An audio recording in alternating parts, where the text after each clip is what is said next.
So the president says maybe a white boy, but I'm not stupid. He's speaking to an audience of people who are at the White House, I believe, and they're celebrating Black History Month. And he's talking about the Divine Nine, and he's bringing his crowd into the conversation. People are ridiculing him over that statement, and I honestly think, Brad, that statement, in and of itself, just one little clip of that is not nearly as bad as when you put it in the context of every other dumb thing that he says.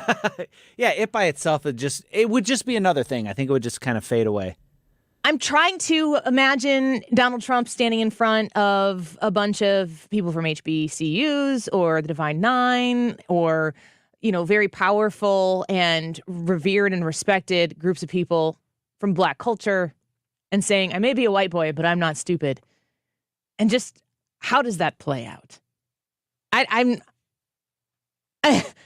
Donald Trump says crazy off the cuff things all the time like that. Mm-hmm. And the funny thing about thinking about the flip side of this is that when Donald Trump would say those things, he was very endearing to his audience. He knows how to work a room. He knows how to work a crowd. He knows how to work a camera. He is very much in tune with that connection that needs to be made to influence people. And he would say ridiculous things. And the people on the right who love Trump would love it about him. Uh-huh. It added character. It was things like, we're going to build a wall.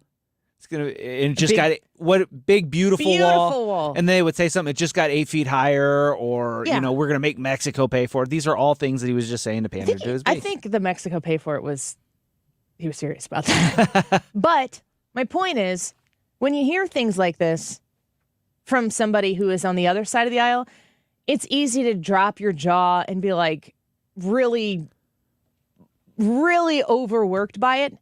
And I just think that it's funny in that context in front of all of these people there to celebrate Black History Month, because his thought, the thing that he thinks to say that's going to get the room going is, I may be a white boy, but I'm not stupid. You pull that out of the context of that conversation, and I feel like I have to ask you, Brad, you're a white boy. Where are you at on the stupid line? I'm not stupid. Yeah, okay. Feelings hurt? No, maybe. Joe Biden doesn't have the body of work that makes something like that sound purposeful and room worky. It makes it sound like a gaffe, because he does gaffe all the time. Was that a gaffe? Was it not a gaffe? It's impossible to tell. I don't know. But you're going to hear that clip. Mm-hmm. I may be a white boy, but I'm not stupid. Over and over and over again. And we're going to get 6 months down the road, and you're still going to hear that clip, and you're going to forget where it came from. And I just think context is important. Oh, context is king. I don't think, am I defending Joe Biden? I don't think I'm defending Joe Biden. But I'm just not as worked up about this as everybody else is. Yeah, I think you're calling this just kind of a nothing burger. Don't you like that phrase? Sounds delicious. There's a video going around right now on the internet, on Twitter. I don't have any sound on that. There is no sound on it, right? The video. Oh, that video. No. Well, no, there's nothing in that. Like, I could have pulled audio off of it, but there's nothing there that could have been. So we spoke yesterday at the beginning of the show about Kim Gardner, crime. And my message yesterday to start the show was to question myself and to question you about what you believe in. And Brad, you didn't really get in on that conversation much. You were in and out.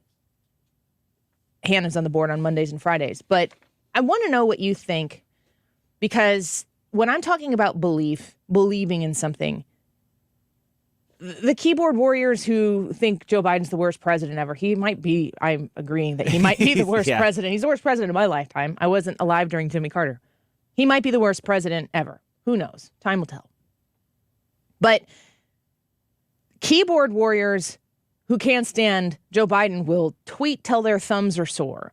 And they will work very hard to make sure everybody understands how bad he is. There's like a limit to how effective that is. Mm-hmm. I think that messaging, I think conversation is important. Hello, here we are. I think that's important. But if you don't if you look at the issues that we're facing as a country and you believe that Joe Biden is detrimental to those issues, or even bigger and broader, if you believe that the Democratic Party in control is very detrimental to all the issues that are near and dear to your heart, do we really believe it if typing comments on a social media or, arguing, you watch Tucker at night, you watch Hannity or Laura Ingraham or whatever it might be at night, you get worked up, you get informed, then what? Yeah. How much do you believe in something if that's where it stops? Yeah, I've never, if that's where it stops, you don't really believe in it. That's keyboard activism It's almost a hobby. Yeah. I think about my own experience on Twitter, and I never really have had my opinion needle moved by the extreme comments on either side. It just doesn't do it because it tells me a lot about the person making the comments and a lot about their agenda. And it's more like when I see something from either, like I said, either side, left side, right side, it tells me what jersey they're wearing. And that's all they're interested in is advancing the jersey and not necessarily advancing the cause of the American people. If my opinion is swayed, it's usually by somebody making a reasonable point about something or else. What you're talking about is delineating between people persuading and stoking emotion versus people who are discussing issues and making points. Right. Whether you agree with the point or not. Right. And I love and adore when people have a honest conversation. One of my favorite things to do is to grab somebody who is doing one of those emotional things and pull them into a reasoned talk, even if at the end of it we agree to not agree. Yeah. That we actually had a reasoned debate. And then you leave that going, oh, holy cow, we can do this. Sure. Well, we've been talking for the last week about the Kim Gardner situation in St. Louis. And I don't know, Brad, was it you? Was it Ryan? Or I don't remember who had this point, was talking about how if Kim Gardner is removed, when Tashara Jones, the mayor of St. Louis, came in and said that she's lost the confidence of the public, the trust of the public, Kim Gardner has lost the confidence and trust of the public. That came from the mayor. Yeah, Kim Gardner and the mayor are supposed to be on the same side politically. Right. Politically, they have the same people supporting them. And for Tashara Jones to come out and say, this is unsustainable and something has to stop for the city to become safe, and it appears that Kim Gardner has lost the confidence of the public, is a huge, huge, important step in getting the city back to where it needs to be safe. We've said this multiple times, too. If Kim Gardner is out, don't expect some sort of, MAGA prosecutor to come in and save the day. That none of that sentence even makes sense. No. So is Kim Gardner a problem for the city of St. Louis? You bet your britches she is. Is the replacement going to solve all the problems? Absolutely not. The problem is way bigger than that office. But the mayor, politically, and other people who feel connected to this disaster area that our city is, might be able to burden Kim Gardner on her way out with a host of the responsibility in an effort to make people who work, live, and visit St. Louis feel like maybe there's a brighter tomorrow. You have to make good on that promise. You can't saddle somebody with all of your negative baggage, which would be a total political move, because to suggest that Kim Gardner is responsible for all of this is very short-sighted and not going to actually rectify the problems that are in St. Louis. It is definitely a big piece of the pie, but it's not going to fix everything. If politically they can successfully burden her with the lion's share of the blame here, and then use it as an opportunity to invest in our police and get more officers downtown and really give, there is a new sheriff in town in the city of St. Louis, and show that they want to take a city that was going one direction and make a 180 and go the opposite direction. Something's got to change. There's a huge opportunity to do that. But yesterday, in the midst of talking about what we believe in and how much do you believe in it? Do you believe in it so much that you're going to promise to be mad every day about it? Don't even be mad about it then. Don't even waste your energy with frustration and anger. If all it does is bring you down every day and cause you to be burdened by that every day, don't even bother with that. Be blissfully ignorant and live your life like that. But if you have a conscience And you see in St. Louis, in broad daylight, what happened yesterday morning on Tucker, right by Convention Plaza. There's a Shell station there.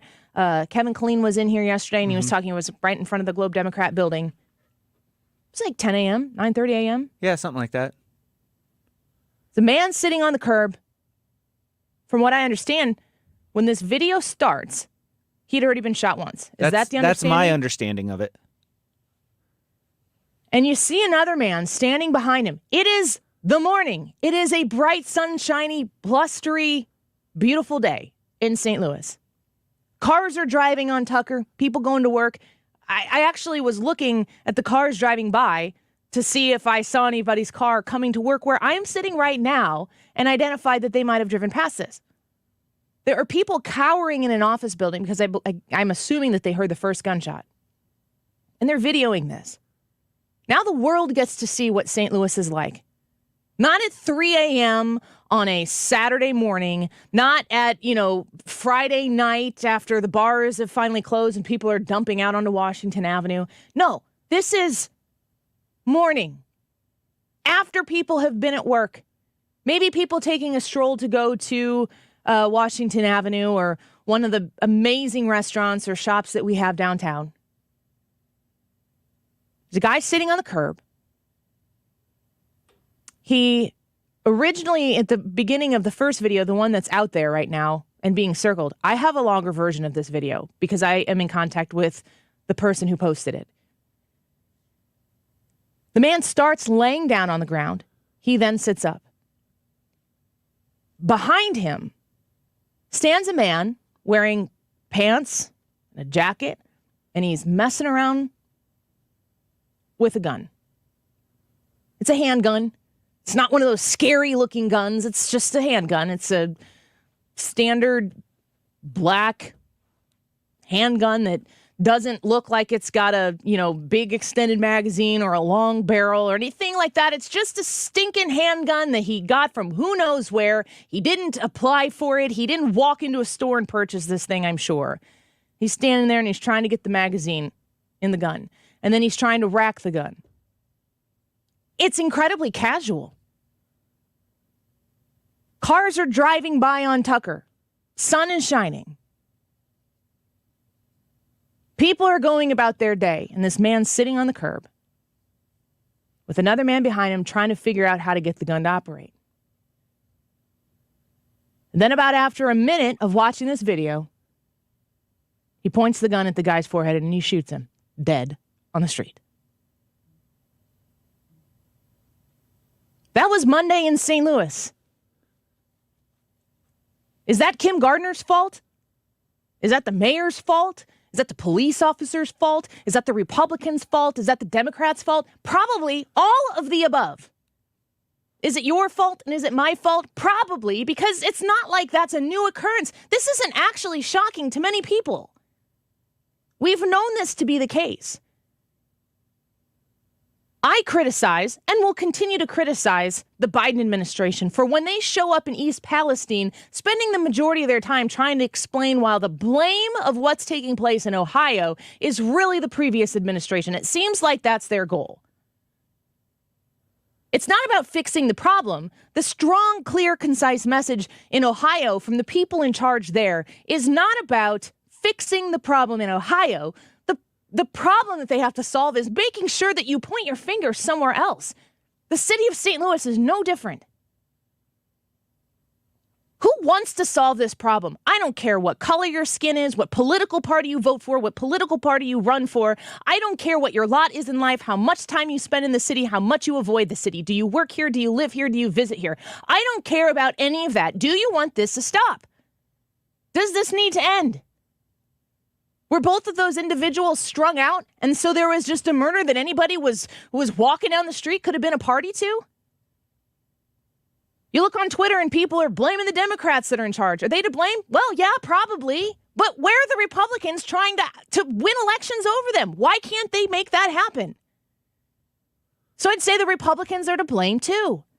People on Twitter criticizing the person who videoed this, saying, why would you stand there and video it? Why wouldn't you go stop it? Are you flipping kidding me? Because the psycho on a 10 a.m. Monday morning is standing there with a gun to somebody's head. What is that citizen supposed to do? Is St. Louis so lawless that we are going to go on Twitter and criticize somebody who is cowering behind a window, videoing this, so now everybody in the world can see the lawlessness that exists in St. Louis, Missouri?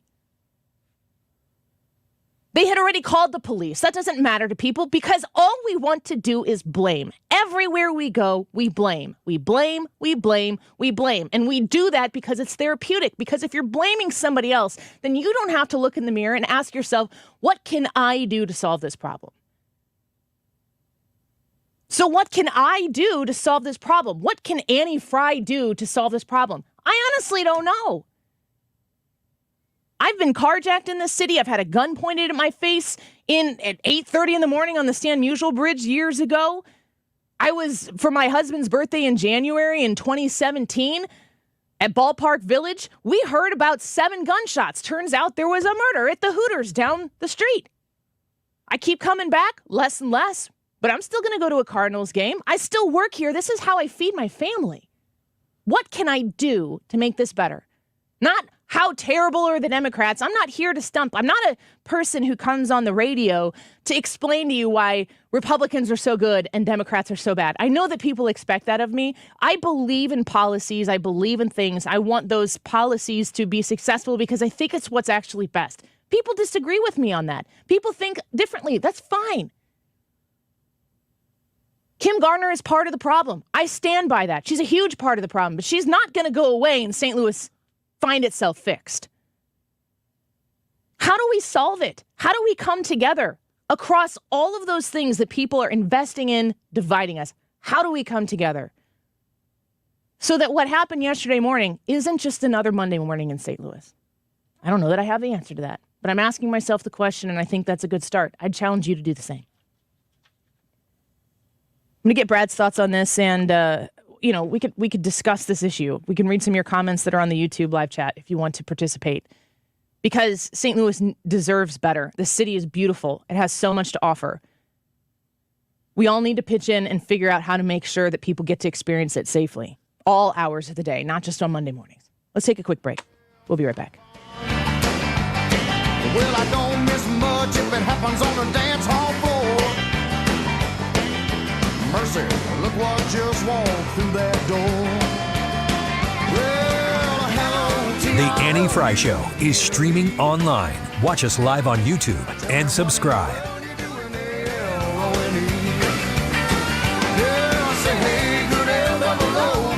AirComfortService.com. If you are looking, have you seen the weather coming up here? It's supposed to get nasty. Like, it's supposed to be really nice tomorrow and then really bad. Yeah, and I'm supposed to go to Chicago this weekend. Oh, that'll be fun. Friday morning when we arrive, they're like, 5 to 8 inches of snow.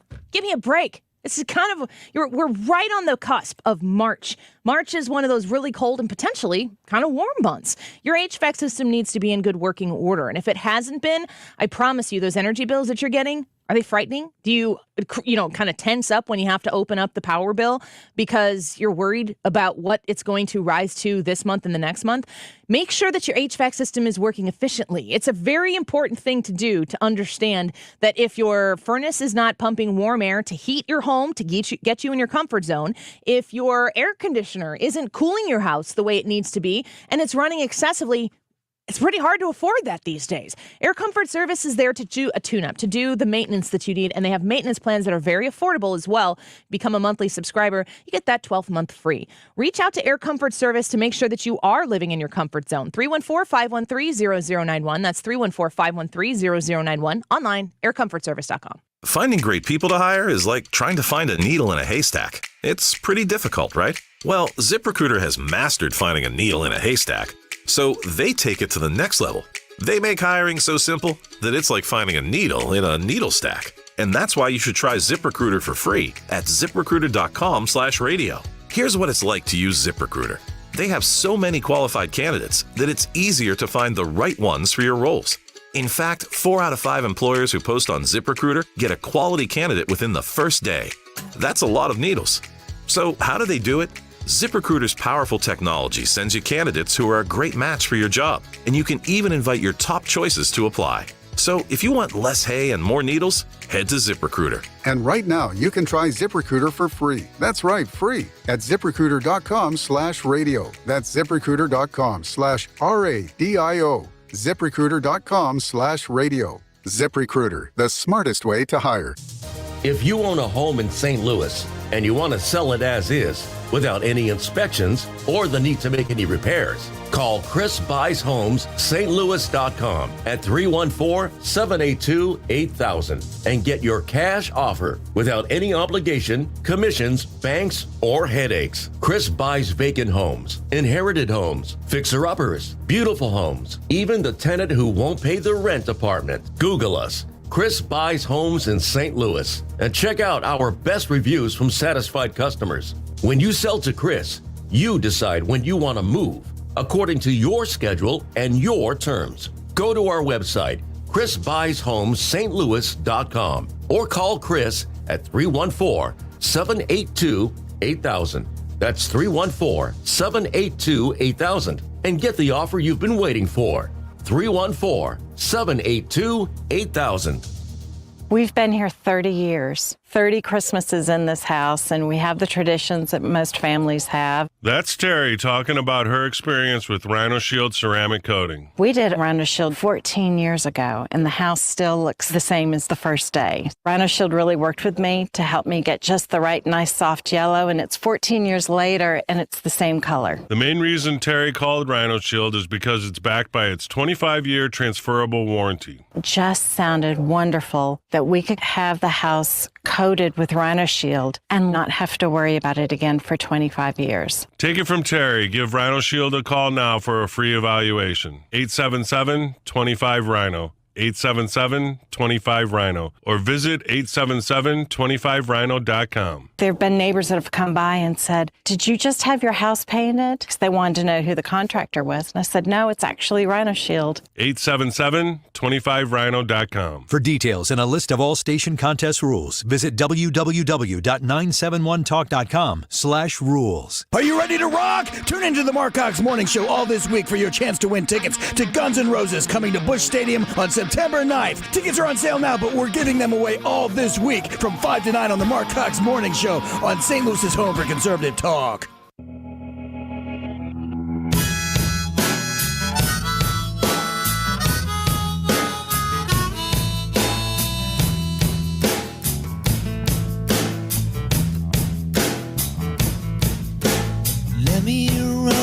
You're listening to The Annie Frey Show on St. Louis's home for conservative talk. Find the podcast, on-demand audio, and more at 971talk.com/Annie. There's someone I used to see, but she don't give a damn for me.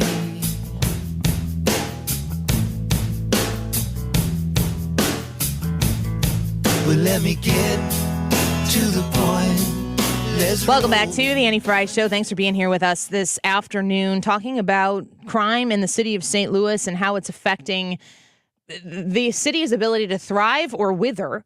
And it's on my Twitter account at Annie Frey Show. You can go watch this video of somebody being executed in broad daylight in the morning yesterday. I drove past that. If you listened to yesterday's show, you heard me saying, yeah, I was driving down Tucker and there's this whole crime scene was taped off. It was all over the place and I didn't know where it was, didn't know what was going on. And I even said kind of flippantly on the air, like I was looking for bodies when I drove by because it was such a broad area. Kevin Killeen came in later and talked to us about the story because he was reporting on it. When I drove in today, I saw Kevin Killeen walking around that area, talking to people, which is what reporters do. And last night I get tagged on Twitter with this video that has been uploaded, and you can watch this man's life end. And it is so incredibly sad, and it's so tragic. And if it's something that you don't think you want to see, don't watch it. But I don't know what else we need to do to get the people's attention that this is a very, very bad situation. Yeah. I watched that video. I'm glad you don't actually get to see the shot. So you're watching as it's building up to the moment when it happens, and then the person videoing freaks out because he knows what's about to happen. Yeah, so you don't see that. Like the thing to me that is so surreal about that video is just how casually the guy was standing there fiddling with the gun, trying to get it to unjam or to load or whatever it was that he was doing. He just kept, for 40 seconds, he's standing there trying to get it to work. And then finally he gets it, and you see him just point the pistol down. And that's about the time the guy freaks out. And as soon as the guy freaks out, you hear the gunshot. Boom. Scooter says, according to the article in the Post, the shooting started as a fight. The shooter was arrested. You knew, Brad. Yeah. The man was arrested a couple hours afterwards. He hadn't changed his clothes. He was still wearing the same clothes. Pistol in his pocket. Had the 2 shell casings that he picked up from the scene. I mean, it's casual. It is very casual. It was an execution. Like, if you've seen the movies where the soldier shoots the person in the back of the head, there's one person down on the ground and the soldier just aims and bang, executes the person. It's like that, but this isn't a movie. This is real. This is a reality. This is something that we face in St. Louis every day. I know there are people out there saying, do you even live in the city? No, but I work here. Yeah. And you know what? It doesn't matter. That man that was shot, he was a person. He was a real-life human being whose life was taken by another human being. So me not living here doesn't matter. That was a person whose life was ended. We pay taxes here, too. That's true. But the thing is we are in an area where it is going downhill. You said it earlier, Kim Gardner. Is she the problem? No. Is she part of the problem? Is she the solution? Not necessarily. But I was thinking about this, too, when you were saying that. If they remove Kim Gardner based on what has been going on, based on her strategy, the person that they put in place cannot be another Kim Gardner-style prosecutor, because at that point, the people know, hey, it's not just the prosecutor. It's the city, it's the mayor, it's this, it's that. This is something, like, if they remove her and Mayor Tashara Jones is in agreement that Kim Gardner has lost the confidence of the people, she has to put in somebody that is doing something differently than what Kim Gardner is doing. She has to do it. Otherwise, it's going to come back on her politically. So that gives me a little hope. That's a little, hope to look forward to, that her hand is kind of forced. The other thing that Kim Gardner can do, start hiring police officers. Those are all of yes. I would like to see police officers everywhere. There needs to be, if there's a penny that can be put towards, to the 10th degree, putting law enforcement in the city. We both have teachers for spouses. Different people. Yeah. We both have teachers for spouses. And so we hear about these conversations, be it in the schools they work in, or most likely in many cases, the conversations that are taking place. They have seminars or whatever, and they are discussing school safety. And, the suggestion that the visual of putting up metal detectors can sometimes be almost challenging. There are ways that you can get around that. The optics of it are frightening. But in some other cases, I'm thinking to myself, you can't afford, depending on where you are and what the situation in that place is and the threats that are coming in, you got to do everything. You have to do everything to eliminate the possibility, everything within your power. Do I want to see kids going through metal detectors going into school? I do not. I don't want to ever hear of another school shooting, though. Right. Will a metal detector stop them from ever happening again? Of course not. But it might stop some. I don't know. Maybe the deterrent will exist and stop people from trying. Whatever. What is it that we can do to solve these problems? We even had comments on the YouTube live right now about, somebody arrests that gun. Is it the gun? And the reason why, when I was explaining that video so that you don't have to watch it, if you do want to watch it, it's on my Twitter account. I'm surprised Twitter hasn't taken it down. I am shocked. I think it's because you don't actually see it happen. Yeah, that might be. You see enough. When we have these gun debates, what do? Fire 2 shots? 3 shots? You only hear the one shot on the one video. shot. There's no extended magazine. It's not this big. It's not the scary gun that people who advocate for gun control. You know, look at the state of Illinois, all the things that they want to, what he had there, other than the fact that I'm sure he didn't come about that gun in a legal way. It's not a nefarious gun on the Illinois side of the river, unless, of course, it's stolen.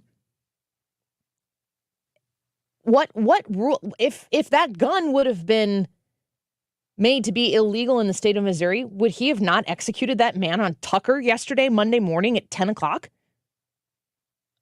Was there a law that needed to be put in place so that that man would have thought twice about what he was doing?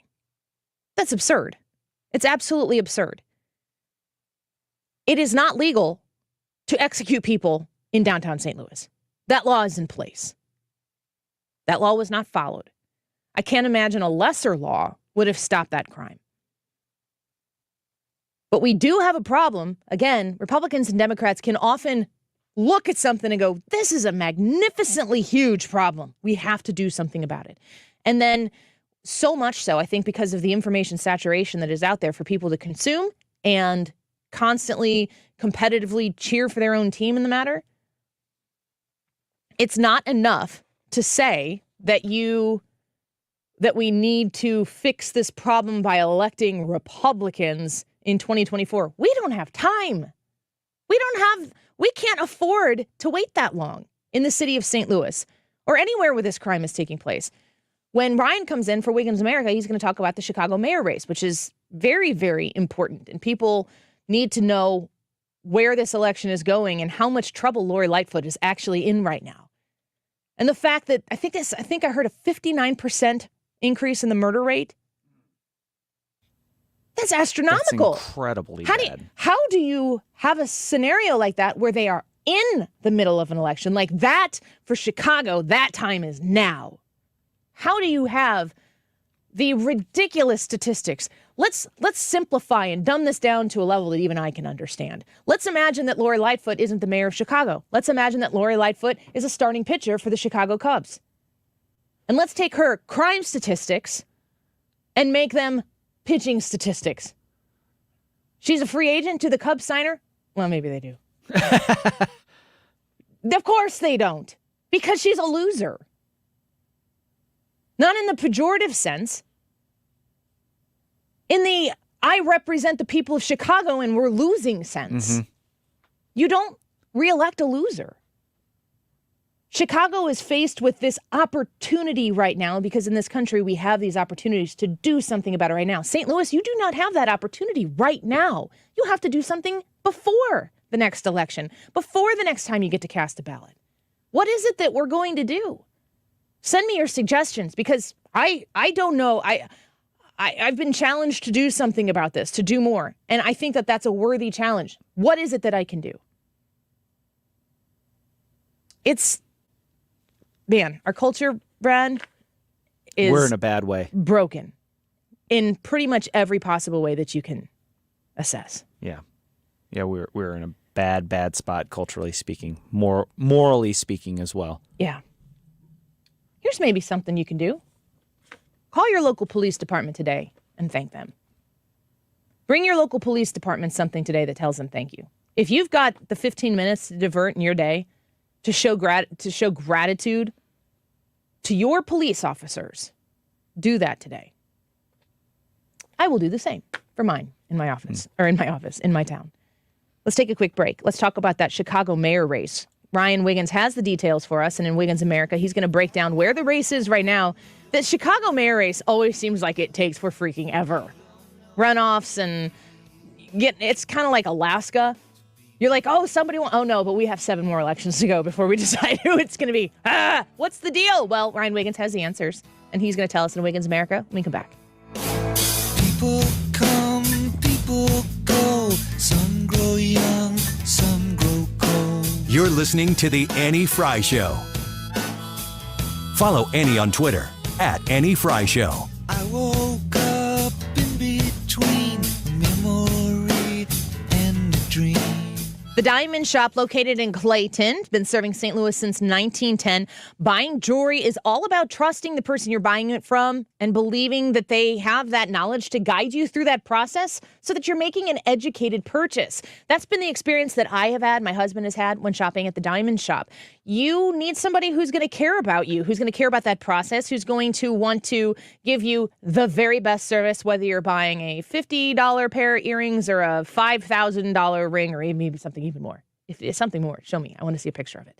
I've had friends and family, Brad included, who have taken custom jewelry situations to them and changed, was it earrings into, or it was a ring into earrings. A family heirloom, a ring turned into earrings. And you go in there and you're like, I don't really know how to make this happen, but I don't want to wear it like this. Could you make it like that? And then they tell you how they're going to make that happen. And they're great at it. And they're kind and they're good and they're honest. That's the Diamond Shop in Clayton. Become a customer of theirs. You'll be incredibly glad that you have a friend right there to help you that's in the jewelry business. You can reach out to them online at thediamondshop.net. Hi, this is Brian with Velocity Home Buyers, and I buy houses cash. If you own a house and want to sell it fast at a fair price, call me at 314-782-3333. I can pay cash and close in as little as 7 days. I buy houses in any condition and any price range in the St. Louis area. I'm a private real estate investor who buys several houses a month, and I want to buy more. I buy inherited houses, divorce houses, behind in payment houses. I even buy my tenant won't pay me the rent houses. Do you own a house that needs updating, but you don't have the time or money for it? Great, because I love buying outdated houses. I buy vacant houses, job relocation houses, and foreclosure houses. If you own a house and want to sell it fast, call me at 314-782-3333. That's 314-782-3333. According to Forbes, 96% of Americans, 96%, lose an average of $111,000 in Social Security income. Learn how you could avoid this in a one-night adult education class. Retirement Planning 101, held at colleges and universities throughout Greater St. Louis. In just 3 hours, you'll benefit from decades of financial planning experience about Social Security, taxes, healthcare and Medicare, investing for income, and so much more. These classes are hosted by financial and tax architects, your retirement professors. If you've saved at least $300,000 for retirement, register now by calling 314-626-8817. You pay zero tuition if you call today. So call 314-626-8817. 314-626-8817.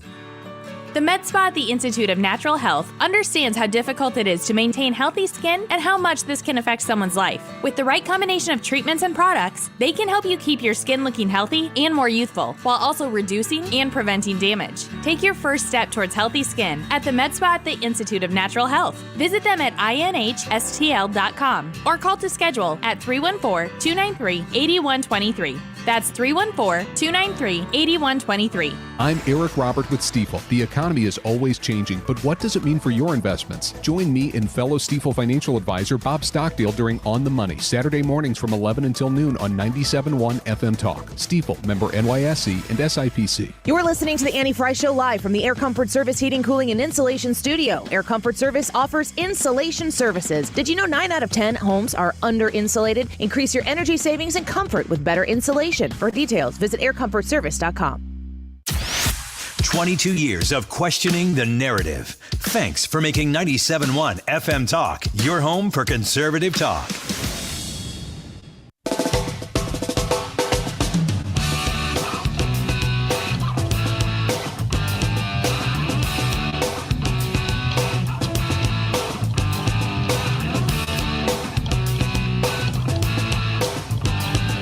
This is the Annie Frey Show. Follow Annie on Twitter at Annie Frey Show.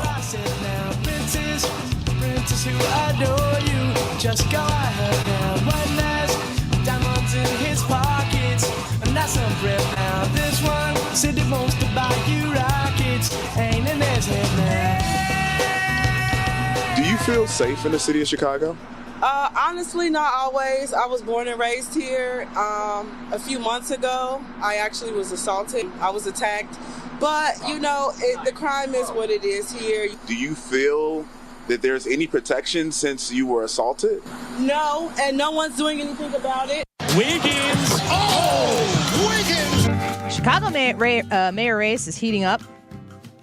Brian? Yes, it is. That is about that. In fact, that is a resident of Chicago speaking there to Fox News. There was a lot of that. In fact, there was about 5 minutes of that guy just walking around going, "What do you think of Lightfoot?" And everybody went straight to crime. That is the issue that's on the ballot today in Chicago, is the crime problem. We've been talking about the same thing here, of course. I mean, we've just been in this show talking about that same issue. So Chicago's dealing with it too. Lori Lightfoot is really the one name that, unless you're paying really close attention, that you would know among these candidates. And she is, as of right now, not the front runner. But let me explain the way the Chicago mayor's race works. This is a free-for-all primary, so you have everybody who gets in right now, and the vote happens today. If nobody gets more than 50% today, which it looks like they won't, but I'll give you the percentages here in a second, then the top two candidates do a runoff on April 4th, so a little over a month. So really the concern is Lightfoot going to be one of the top two, and who are the top two? So I figured I would go through the candidates here and talk you through who these people could be that could be running Chicago come a month from now, roughly. So first is, of course, Lori Lightfoot. She, according to the polling, is running at about 19%, which puts her in striking distance of second place, but not quite in second place. She would be, if she didn't get there, though, she would be the first one-term mayor of Chicago since 1983. So it's going to take people being pretty fed up to get rid of a sitting mayor of Chicago. So who's challenging her? That's the big question. Well, number one is a guy named Paul Vallis. He sits right now at 27%. He is leading the pack. He is a former CEO of Chicago Public Schools and budget director for the city. He is the one, I would compare him, you guys, to Eric Adams, who he's not really, none of these people are Republicans. Let's just get that out in the open. None of these people are going to be conservative Republican mayors. But he would be the most conservative of these Democrats because he's trying to position himself as the law and order candidate. He's got the support of Chicago police unions, and he is talking basically just about crime. Politico, here's another really interesting fact about him. He could be the next mayor of Chicago, Paul Vallis. It says that Politico has called him politically squishy on abortion rights. So realizing you're not going to get a pro-life candidate. Politically squishy on abortion rights. That's an interesting way of framing it. That he's not said anything that's necessarily pro-life, but that they don't really know where he stands, and he's deliberately not taking a hard stand on the issue. He seems to be the front runner. Lightfoot is running ads against him, saying that he is a closet Republican in the race, even though he's a lifelong Democrat. She's using a clip of him saying in 2009 that he feels sometimes more of like a Republican than a Democrat. So he would be your most conservative candidate, and he's leading right now. The second behind him, probably Lightfoot right there, but also a guy named Brandon Johnson, who is... Let's go, Brandon! I don't know. Well, wait till you hear what he's like before you say that. I don't care. He's not Lori Lightfoot. Well, you're right. But he currently serves on the Cook County Board of Commissioners. He's got the teachers union's endorsement, doesn't he? You got it. He's got the Chicago Teachers Union. Hell, let's go, Brandon! Yeah! Lori Lightfoot does have the murder endorsement, so I don't know. Chicago Teachers Unions, murdery stuff. Mm-hmm. I'm going to go Teachers Union. It's a big choice. I mean, you could put them both on the scale. They're about equal. He was endorsed by also the progressive group United Working Families. Here's the weird thing about this guy, Brandon Johnson. He's the youngest. He's 46. He is open about his plans to raise taxes on the middle class and upper income Chicagoans to fund increased government spending. He's just saying it. And he's maybe going to be the second place guy. He doesn't think high taxes will push more residents to leave the city. His quote, "I know there's been some pushback from a lot of proposals, but I'm going to be honest with the people of the city of Chicago." Okay. If that's your platform, then great. Last thing about him, his ideas are creating jobs for teens. okay, and hiring nurses and mental health professionals to respond to nonviolent police calls. So you can see where he probably stands on the law and order issue. The last one of the main four who have a chance of unseating, well, the main three who have a chance of unseating Lightfoot, Chuy Garcia is what he goes by. His first name is actually Jesus. He's a member of the U.S. House currently. So he would leave the House to serve as mayor if he were to win.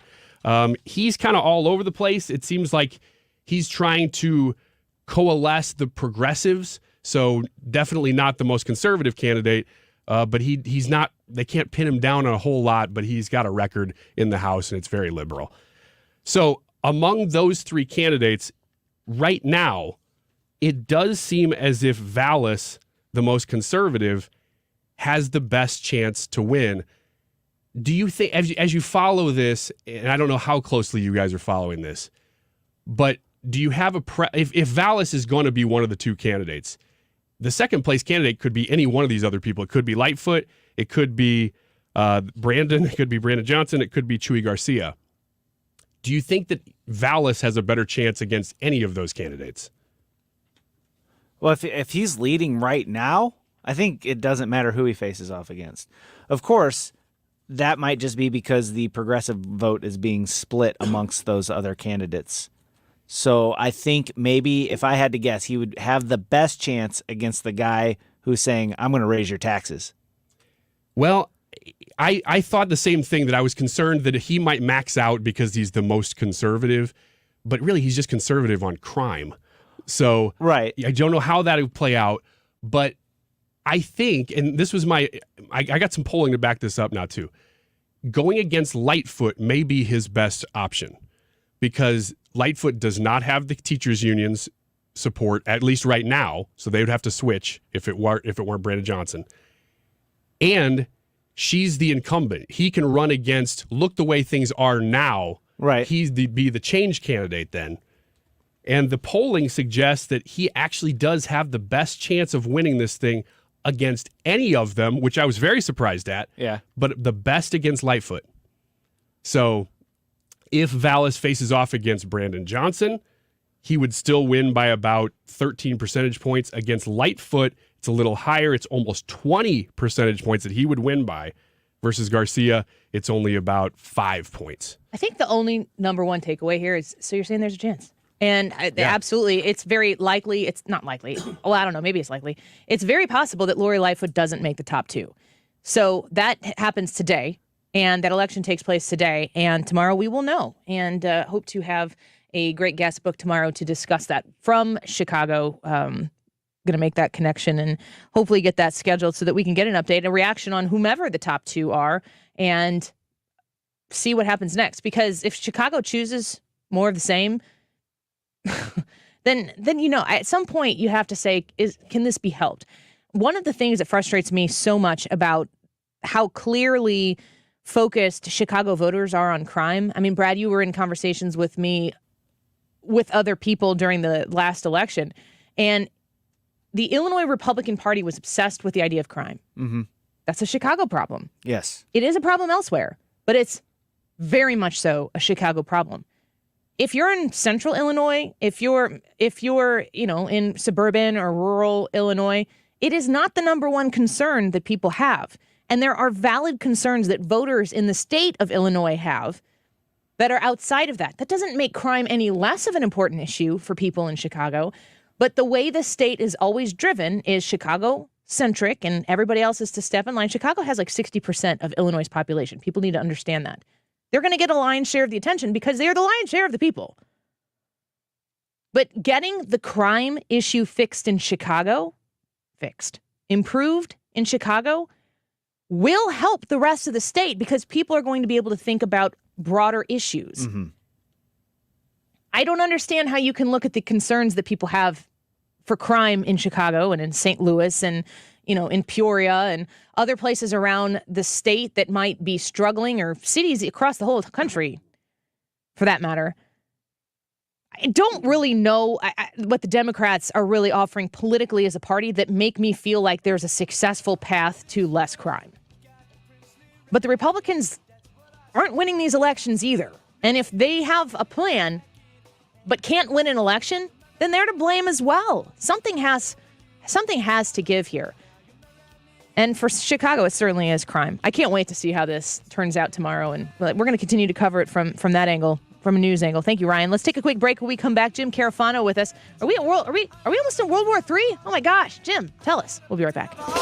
Did you know the IRS is a super creditor? Hi, I'm Lance Drury with the Lance Drury Law Firm. The IRS is the only creditor that can create a bill for you without your permission, then drop the hammer and aggressively collect it by wiping out your bank account, seizing your assets, and levying your wages. No other creditor can do that, and this can all happen without a court approval. If you owe back taxes, you need to be prepared to face the super creditor. Don't just sit back and take it. Fight back. At the Lance Drury Law Firm, we know how to use the laws to your advantage and go toe-to-toe with the IRS. Our office is located right here in St. Louis. Contact the Lance Drury Law Firm today for a free consultation with me, or visit us at lancedrurylaw.com or call 314-260-6120. That's 314-260-6120 to get started. The choice of a lawyer is an important decision and should not be based solely upon advertisements. Stewart's American Mortgage, the bagel loan, where you go to get that mortgage secured for that home you want to buy. You've been thinking about it. You've been dreaming about it. And you want to make sure that you're getting the best possible deal, making the best possible offer. So you get the house. That's the whole plan, right? You got Stewie. It's really that simple. 314-324-4440. That's 314-324-4440. I am a customer of Stewie's 2 times that I've done a refinance with him. Once to get a lower rate, the second time to do a cash out refinance for a major home improvement that we had to make on our house.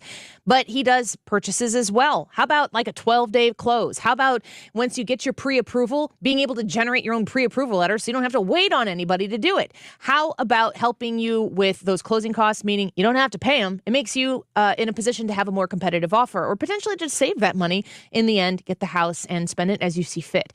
Stewie can help you. 314-324-4440. That's 314-324-4440. Call or text, Google the bagel loan, NMLS number 226715. Are you ready to smell better naked? I'm Dr. Shannon Klingman, the OBGYN creator of Lumi, the whole body deodorant that's clinically proven to control odor for 72 hours on pits, feet, privates, and beyond. It's pH optimized to safely and effectively control odor anywhere you have it, but wish you didn't. Plus, it's proven to work better than a shower with soap alone. Whether you shower twice a day or 3 times a week, Lumi works better. And did we mention it's aluminum free? With over 200,000 5-star reviews, I'm so sure you're going to love it, or you can return it for free.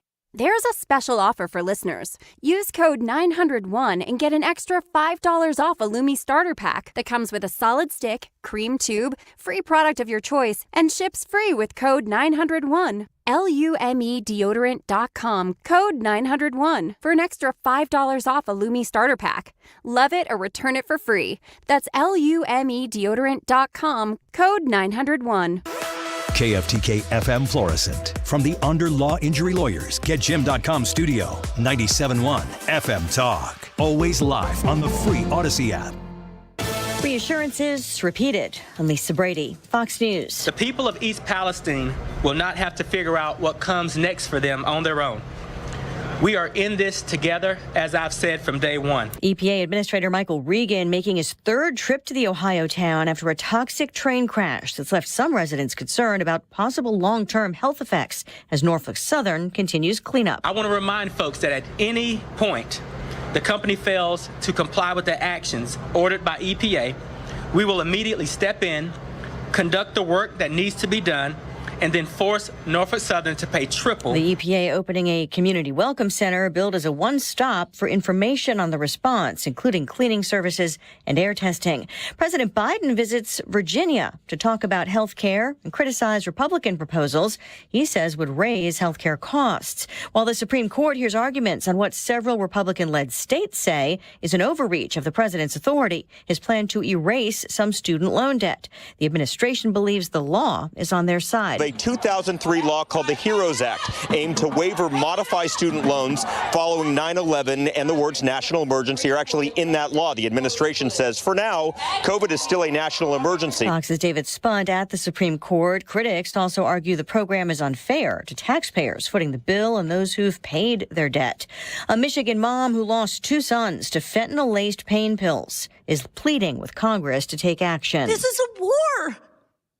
Act like it. Do something. Rebecca Kiesling's testimony, part of a hearing on border security, as some House Republicans press for impeachment of the Homeland Security chief. More broadly on immigration, the White House says it's taking steps, but that Congress needs to fix what it calls a broken system. America is listening to Fox News.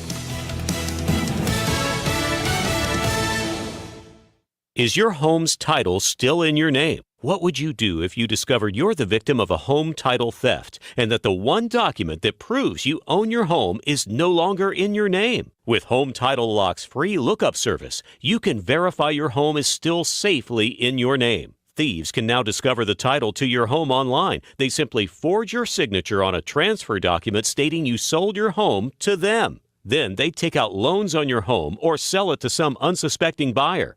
Homeowners insurance and common identity theft programs do not protect you. Home Title Lock does. Home Title Lock puts a virtual shield around your home's title to help keep criminals away. First things first, verify your home's title is still in your name with Home Title Lock's free lookup service. There's no obligation. It's absolutely free. Then register your address for 30 free days of protection. Visit HomeTitleLock.com/free. HomeTitleLock.com/free. Air Comfort Service, heating, cooling, and insulation, weather. Still on the breezy side going through our Tuesday afternoon, but not like the strong winds of yesterday. Partly to mostly sunny skies, 62. Tonight, clear skies, 48. Wednesday, partly sunny, 68. Thursday, increasing clouds. Some rain showers late in the day on Thursday, and 55. We're colder come Thursday night and Friday with a little bit of wet snow, but no big deal. This is 97.1 FM Talk. Chief Meteorologist Dave Murray. If you love good bourbon, we still have tickets left for our whiskey event this Thursday, March 2nd at the Clayton Wine House. The tickets include appetizers and tastings from some of the finest vendors on the market. That's 971talk.com/events. Jewels on Hampton in St. Louis Hills is paying some of the highest prices on gold, silver, diamonds, semi-precious colored stones, and fine watches on site. Jewels on Hampton is a premier jeweler with an exquisite selection of diamonds, semi-precious stone jewelry, and vintage watches. Their expert design team can restyle your jewelry to today's contemporary style. They also do jewelry and watch repair. Need extra cash? Jewels on Hampton is paying some of the highest prices on gold, silver, diamonds, semi-precious colored stones, and fine watches. Bring your collectibles and clocks, sports memorabilia, and figurines too. Jewels on Hampton, 4506 Hampton, just 3 blocks south of Chippewa. Call them at 314-752-5000. That's 314-752-5000. So if you need some extra cash, looking for that one-of-a-kind piece, make Jewels on Hampton your first stop. Jewels on Hampton in St. Louis Hills. So going to the dentist, you think like, okay, 6 months checkups and so on and so forth, but it's a lot more than that. And when you go to Foley Dental Group, you get more than that. That's one of the key things about becoming a patient of the amazing dentist team at Foley Dental Group. First of all, they have a lot of dentists there. You're going to be able to call them right now and schedule an appointment. They're taking new patients. Tell them the Annie Frey Show sent you. 618-288-9670. 618-288-9670. I go to Foley Dental Group. My family, my children go to Foley Dental Group. My 10-year-old just had a couple of fillings done at Foley Dental Group, and she was really nervous going in, and she came out. She's like, it was no big deal. I can't believe I acted like a baby going into it. That's just the way Jensen was about it. They make everybody feel comfortable. And as I said, they provide a whole health opportunity for you through your dental care. If you need implants or dentures, if you have missing teeth and you need a solution to that you are going to love, that you're going to be cared for, Foley Dental Group will help you with that. A brand new facility at 270 and 159. Call today, schedule an appointment, 618-288-9670. You can find them online at FoleyDentalGroup.com. Are you feeling stuck in your current workspace? ThriveCo has the solution. Hi, I'm Kirsten Yezel, Community Manager at ThriveCo, a personalized co-working space with locations in Clayton and Chesterfield Valley. ThriveCo gives you access to a quiet, productive workspace, delicious coffee, and a vibrant community of freelancers and entrepreneurs. We're locally owned and growing. Search for ThriveCo St. Louis and find the workspace you need to thrive. That's ThriveCo St. Louis. That is exactly what I needed to hear. Thank God someone here knows what you're talking about. That's us. That's right. Gotta love this American ride. All right, you need to take the time and get the full picture. Come on, turn the radio on. It's Saturday and I won't be long. Don't get me wrong, I love the ladies. I mean, they rev my engine, but they don't belong in the newsroom. It is Anchor Man, not Anchor Lady. What do you want from me? I'm not America's sweetheart. Goodness sake, kid. Keep your voice down. Your father's listening to the radio. I'm not America's sweetheart. This is the Annie Frey Show. World War III has never been closer than it is right now. We need to clean house of all of the warmongers and America Last globalists and the deep state, the Pentagon, the State Department, and the national security industrial complex.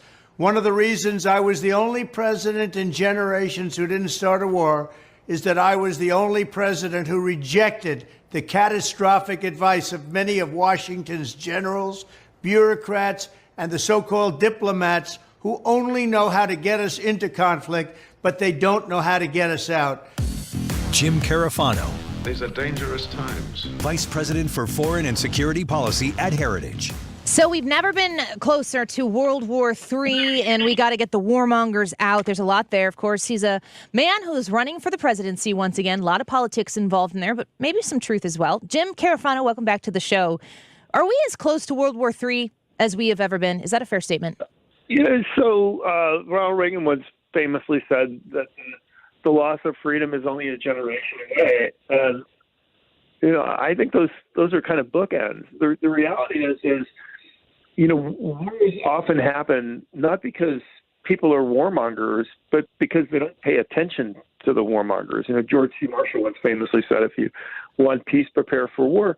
And, the dumbest thing you could do right now is to just assume, this is the Joe Biden way of the world. So you get on both sides. Okay, there are people out there that every answer to this is go bomb something. They're kind of, but the people who are just as dangerous are the people that said, "Oh, everything will be fine," and don't worry about that, because those are the ones that get hit on the back of the head. So I'm always in the camp that the most important thing that you take seriously is national security, because that's what allows you to be free. That's what allows you to be prosperous. I mean, that is the responsibility of the community or the state or the country in which you live. You take that seriously, and the answer is never go bomb everybody, or let me sit home and rub my hands and do nothing. The answer is you put the national interests of your people first, and you're making sure that what you do looks after that. And that's why I've always liked the term America First, which, by the way, was popularized actually in the 1940s. And it was by a bunch of people who actually opposed the U.S. entry into World War II. And I get that. But the point is they said we have to look at what's going on in the world today, and we have to decide what is best for the United States. Now, we had differing views in the 1940s about what was best, but it wasn't about let's just go bomb people, and it wasn't about let's just sit on our hands. And actually, the thing I admired most about the last administration is everything they did was about putting American interests first. And it wasn't like they were never bellicose. I mean, if you remember, we went out and we killed one of the world's most dangerous terrorists virtually in his own backyard. And then we looked the other guy in the eyes and they said, what are you going to do about it? So, and we did it in Syria and other places as well. So even in the last administration, these were not isolationists in any way. But what they did is we will stand up and roll up our sleeves and be serious when we have an interest for the American people that's at stake. And we will let people know that if you come after our interests, we are going to push back. And I wish every president had exactly that attitude, Republican, Democrat, liberal, or conservative. Jim Carafano with us right now. He's the Vice President for Foreign and Security Policy at the Heritage Foundation. It's a great assessment of the Trump administration. What is the philosophy behind the Biden administration's foreign policy endeavors? Yeah, and the answer is really simple. It's what's best for Biden's domestic politics is what America should be doing at home and abroad. It's just that simple. Whether it's border insecurity or trying to look tough at China because people want to be tough at China but not actually be tough on China. It's what's the best for Joe Biden and my government, and everything follows from that. And, and in fairness, it's this pathology, right? People in power don't think they're, some of them think they're being evil, but a lot of them delude themselves and say, I'm not being evil. I'm doing what's best for everybody. And the way I judge what's best for everybody is what's best for me. So through Nancy Pelosi, I'm rich and famous and prosperous and fat, dumb, and happy. But because in my heart, I believe I'm a good person, that's what's best for the world. And the fact that everybody in my district is living on Skid Row, I'm sure that's a Republican's fault somehow. Man, I don't know if you've seen, I'm going to bring it to the home front here because in St. Louis, Missouri, we're facing a quite an interesting situation with the potential removal of a circuit attorney here. But, when it comes to national security and our homeland, we have an open border. So we have a lot of people who are seeking a better life, who are flooding across our border. But we also have people who are seeking very nefarious things flooding across our border all at the same time. But in St. Louis, we have a crime problem, a massive, massive crime problem. There was a man executed by another man on the street sidewalk yesterday at 10 a.m. on a Monday morning on one of the most trafficked downtown roads. Guy just shot him in the head. This is a Monday in St. Louis, and it seems as though we don't have a good understanding of where and what we value. Is that part of this administration's domestic policy that's gotten us to there? Absolutely. I mean, first of all, we take this big picture, which is the day after 9/11, when Americans never felt more vulnerable. What did they want? They wanted a secure border. They wanted their skies secure, so that never happen again. And they wanted, if there was a national disaster, they wanted America to rush to the scene to make sure people were taken care of. What do we have under Joe Biden? We have a completely open border. We have the Chinese send an aircraft, a balloon that completely traverses our entire national security architecture. And we have a massive disaster in Ohio that the government doesn't care about. So here we are, over 20 years after 9/11, and we have a government that's worse at this stuff was on the day of the disaster. And it's because none of that stuff really kind of fits their politics. And to take it back to St. Louis, as you know, this is a city. I'm not from the Midwest. I'm from New York, right, originally. And I have spent a lot of time in St. Louis over the years because of all my friends there. And every time I go there, I have the exact same thought, which is this is a beautiful place full of wonderful people in the heart of America that ought to be as vibrant as Nashville, as successful as, Jacksonville, Florida, as, booming as Dallas, Texas. And the only thing that's holding this thing back is people keep electing the same yahoos to put in charge, and these people put the city in chains. Yeah. I just, I have it here that, we have it in Washington, D.C. We have exactly the same thing. The difference, of course, is we're in Washington. So, we have all the money and power in the universe here. So even a government that tries to run it into the ground can't really do that. But what is wrong with the people of St. Louis? Who I love the people of St. Louis. I think they're the most wonderful people in America. Why do they keep electing people who make their cities a living hell?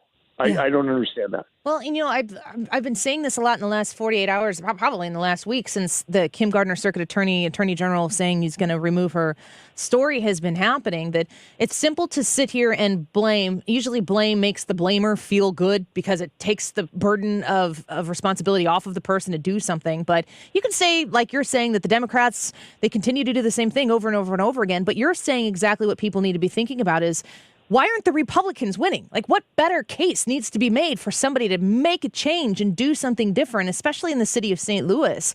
What's your advice to people who are living here or fleeing from here? Like, what do we do? Because this is untenable. Well, look, it was the people of Florida that really built the state of Florida, the people of Texas that really built the state of Texas. Look, God gives us this privilege of self-governance and freedom, and if we don't take that responsibility into our own hands, then it doesn't happen. I mean, I think that's what makes the difference. Look, I mean, who am I to speak? I'm in Washington, D.C. It is 90% Democrat, right?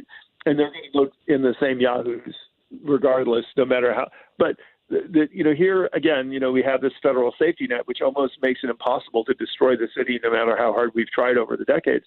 But, St. Louis doesn't have a safety net. But the thing is you have everything. You have everything you need to prosper. The geography, the people, everything is there except the governance. And the one thing people won't fix is the governance. Yeah. This kind of brings me to, I haven't talked about this on the show at all, and I'd love to get your thoughts on it. I know Marjorie Taylor Greene came out and said we need a national divorce. That's quite a frightening thing to think about. I don't want a national divorce. I want unity. When you're in Washington, D.C., and you've got 90% Democrats, I live in the state of Illinois. The state government went even more blue than it was before in what was supposed to be a red wave. We got particularly hit hard by the lack of the red wave in Illinois. What happens to these states that continue to get, and cities and, districts that continue to get bluer and bluer and redder and redder? How does that come together? Well, I mean, first of all, I think what's going to happen is they are going to continue to lose population and people and everything else because people aren't stupid, and they're going to go to where their children and their families can be successful, which is why red states are thriving and blue states are not. I mean, somebody show me the banner thing that says, "Oh, people are flooding into this blue state," and it's just, other than illegal immigrants, it's just not happening. And Darwin's going to work out in the end, which is those cities and states are going to impoverish themselves until they make a decision to turn the ship around. And again, to me, the people of St. Louis need to get on the ball. It is time to turn this place around before it gets too late and before it becomes, worse than Los Angeles. Because look, cities can always come back. But the generation of people that, their lives are gone. They don't get do-overs. Yeah. So every time you push this, I mean, you're literally condemning a generation of people to poverty and crime, and people in the end will do what they will get up and leave, and they'll go and live in other places. Can we remain? And the ones that stay are the ones that just keep enabling. I mean, we're seeing this in Chicago. Yeah. Can you believe that there's even a contest in Chicago for that mayor would get reelected? Really? I mean, really? I mean, how is that even humanly possible? I mean, I understand, okay, in the old days when maybe there was the mafia ran the city or something, but this is nuts. I mean, and this is, of course, why we made such a big deal out of the election integrity issue. And of course, the left tries just nothing to see here, But the reality is because that's the only real check and balance we have. Before we let you go, Jim, can I just ask you this? Can we remain the United States of America if we have ruby red and navy blue states and nothing purple in between? Well, yeah, because look, we're a 50-50 country, and that's intolerable. And first, I disagree with anybody that says it's time for a great divorce. I want 100% of this country. And I'm not going to leave 50% of the people behind just because it's uncomfortable to fight for them. We're going to fight for the 100%, but we're going to go through some other. And I agree that the situation is intolerable, but the way that's going to happen in America, because we have all kinds of different ways for people is we're going to wind up being a center-right country or a center-left country. And because we have these red and blue states doing very different things and people voting with their feet, that's where all the dynamism is going on. It's not in Washington. It's happening in the states. And essentially the states are going to flip this one way or another, and that'll become the new center of America. It's not we're going to meet in the middle and sing Kumbaya.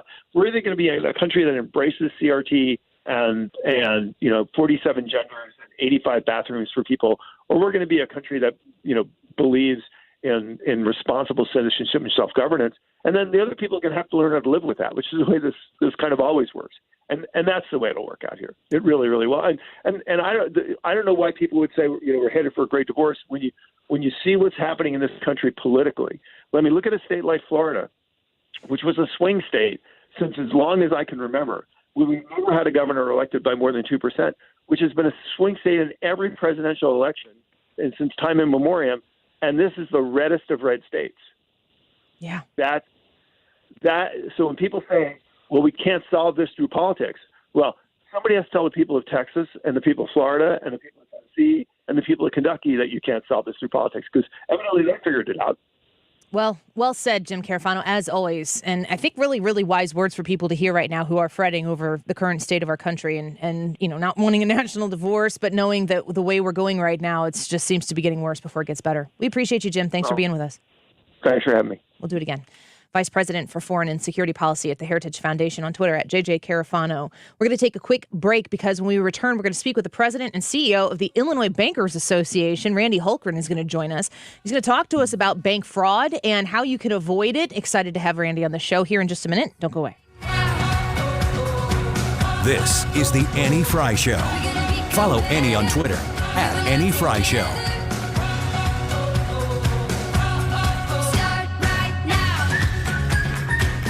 Looking to build a home in the state of Illinois? Well, I want you to check out C.A. Jones. You can find him online at cajonesinc.com and start the dreaming process that can become a reality. You want to build a house, you haven't found the one out there that looks the way you want. I know a lot of people who are looking to move. Well, family size has a lot to do with it. Maybe you got an extra kid or two, speaking from experience, and you need a little bit more space. Or maybe not necessarily more space, but better organized space in your home. Maybe you are downsizing because the kids are out of the house and you don't need to have the big square footage that you have right now. You want something that's accommodating, that can have the kids sleeping in a bedroom when they come back home, but not the big drafty house that you got to clean and all that.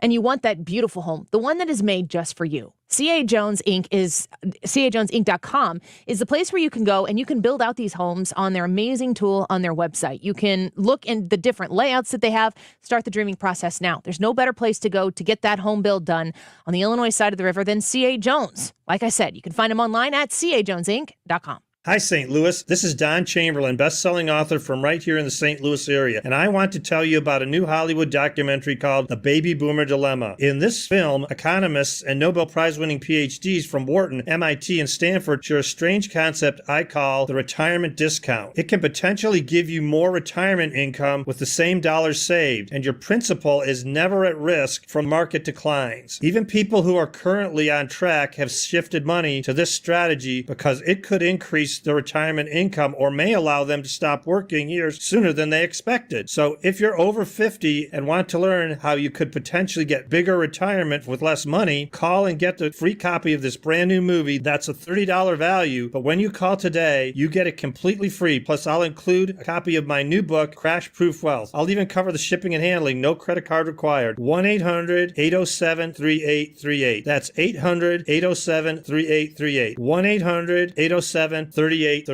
Rhino Shield is far superior to even the best traditional exterior house paint. Rhino Shield is 8 to 10 times thicker than paint and comes with a 25-year transferable warranty. Rhino Shield is the only ceramic coating company that has been chosen by Disney, This Old House, and 3 times on HGTV's Curb Appeal, where every episode is concentrated on unpainted brick, bonds and seals to stucco, wood, hardy, block, color lock, masonite, and more. No better product for those steel aluminum-sided homes that have become, chalky and tired looking. We coat sloped and flat roofs to extend their lives too. After 15 years, we've got a great reputation and a superior product. As long as it's affordable, why wouldn't you do it? Before you make the costly mistake of painting with traditional paint, you'd be best served to call Rhino Shield today. We are the experts and our evaluations are free. 877-25-RHINO or 877-25rhino.com. Tell them, ladies. No paint, don't Rhino. Go Rhino Shield. Never paint your house again. Rhino Shield. Surprise parties, they can be fun, right? Well, financial surprises, not so much, especially when you're retired, like finding out you owe more in taxes than you thought you would, or having to go back to work to make ends meet. Maybe you think you'll be okay, but why not double check just to be sure? Call Marvin Mitchell at Compass Retirement Solutions and schedule a retirement double check. Marvin and his team have been helping families plan for retirement for more than 15 years. Call 314-373-1598 to schedule your retirement double check with Marvin Mitchell at Compass Retirement Solutions. That's 314-373-1598. Don't let a financial surprise derail your retirement dreams. Give Marvin and the team a call, 314-373-1598. Firm offers insurance services, investments, and services offered through Compass Retirement Group, a registered investment advisory in Missouri and in Illinois. The Mark Reardon Show. Selena Zito, columnist for the New York Post and the Washington Examiner. I think that people in East Palestine just want someone to show up and say they care and we have your back. Weekdays from 3 to 6. St. Louis's home for conservative talk.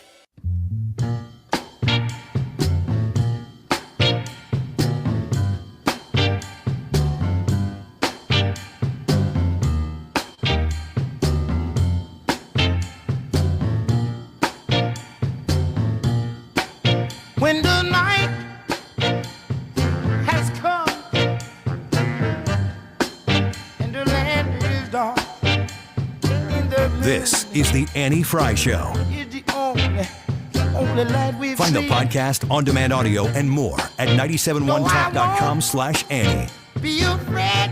Field man today pleading guilty to running a massive bank fraud conspiracy. This is Arrington Gardner admitting that he and 11 co-defendants stole checks in the mail, produced counterfeit and forged checks, and used fake ID to steal money from banks in Georgia, Alabama, Mississippi, and Louisiana. The group operated from last December until this past May. Garner agreed that he's responsible for financial losses between $250,000 and more than $500,000.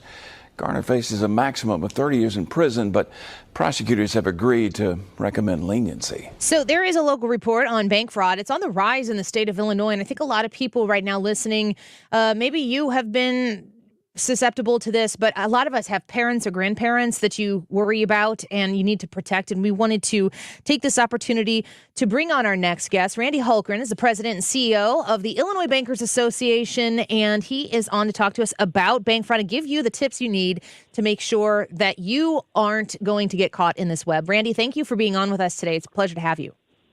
Annie, thank you so much. Great to be with you as well. Of course. What can you tell us about bank fraud, specifically in Illinois?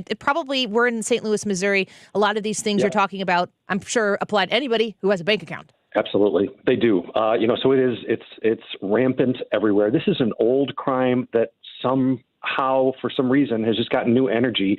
And so we at the Illinois Bankers Association and Bankers Association as well, they're seeing the same thing, the same numbers. But we've seen just in the last year about an 86% increase in check fraud.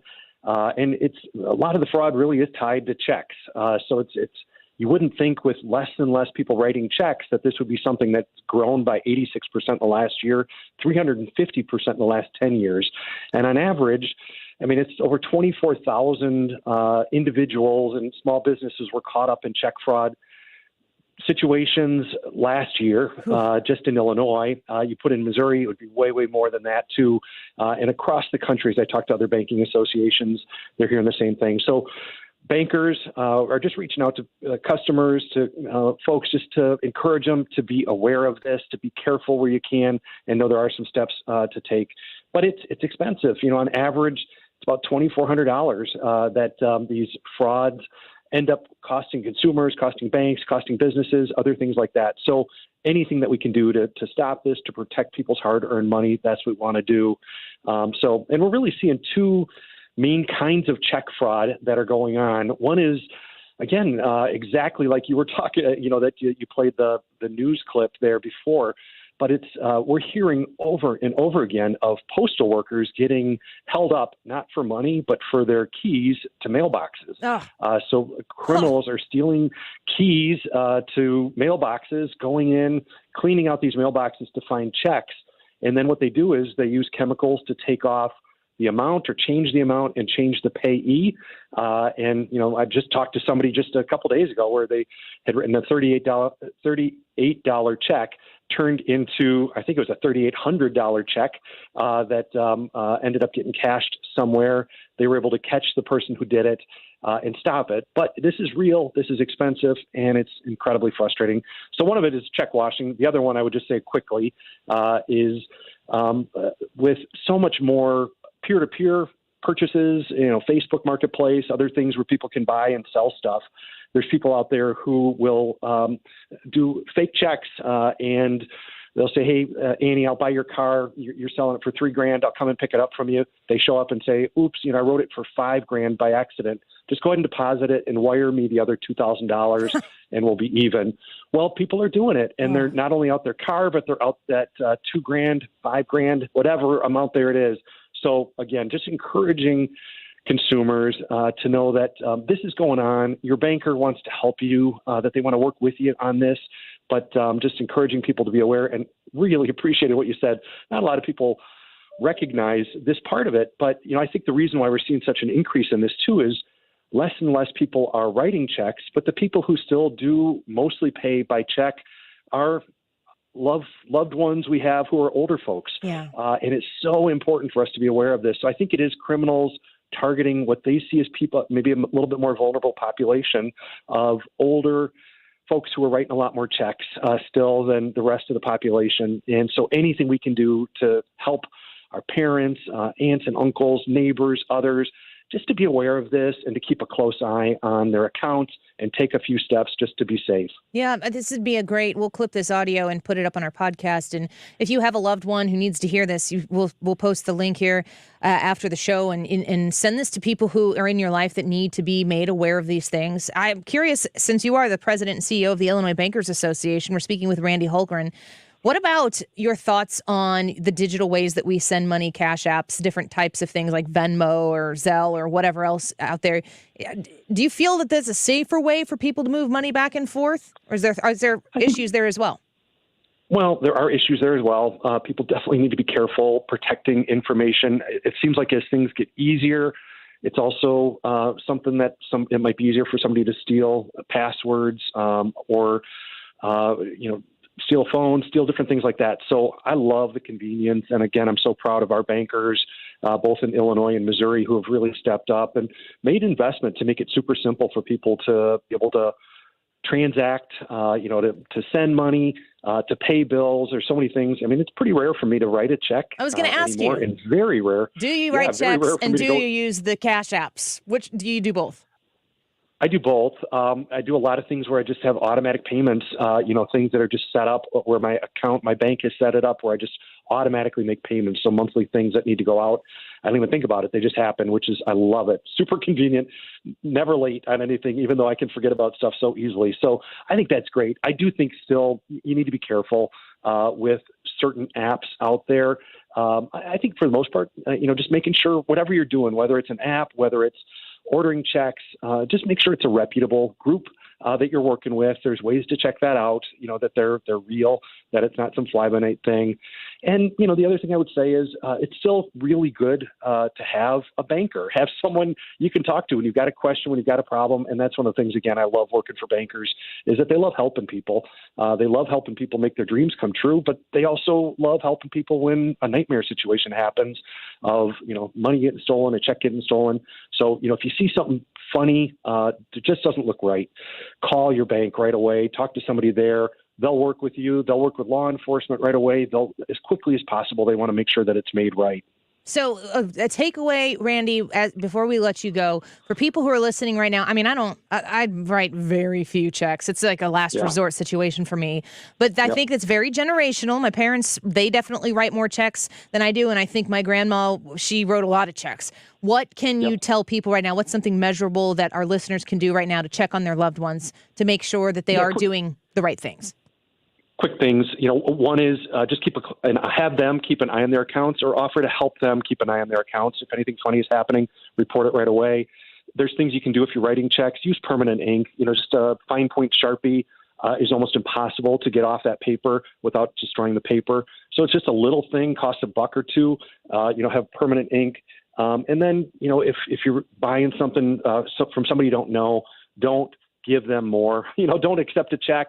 If it sounds fishy, if it looks weird, don't do it. And especially, again, our parents, neighbors, aunts, and uncles, unfortunately, they can, these people seem nice. It's like, wow, they're so nice. They wouldn't do this, but they do. Criminals can sound nice while they're stealing your money. So be careful. You need those resources. Don't let somebody else steal them from you. We appreciate you, Randy. Thank you for coming on with us. Great Thanks, advice Amy. for people who are listening, and we will definitely heed that and take care of our loved ones. Thank you, Randy. We'll talk to you again about this issue. Thank you. Bye-bye. President and CEO of the Illinois Bankers Association, Randy Hultgren, with us right there. Let's take a quick break. I haven't really mentioned this poll yet today. Today is a big day for Ron DeSantis. Why? Well, he hadn't made any announcements, but he did release his book. If you're interested in that kind of a thing, a lot of people definitely anticipate you release a book, you run for president. Those are kind of the order of which you do those things.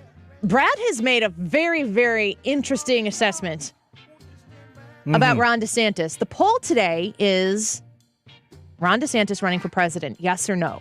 Now, you go to the YouTube channel and you vote yes or no there. Tell us why you think yes or no. And Brad is definitive about this, I would say. And he has a really, really keen reason. Yes. Which kind of shocked me that he came up with this as to why he believes what he believes. Brad, will you tell us when we come back? I guess, since you asked so nicely. All right. Well, you get Brad's thoughts on it, and I need your thoughts on it on the Annie Frey YouTube channel in the live chat. Go vote. We'll be right back. This is the Annie Frey Show. Interact with Annie on Facebook. The Annie Frey Show. I need just a little helping hand.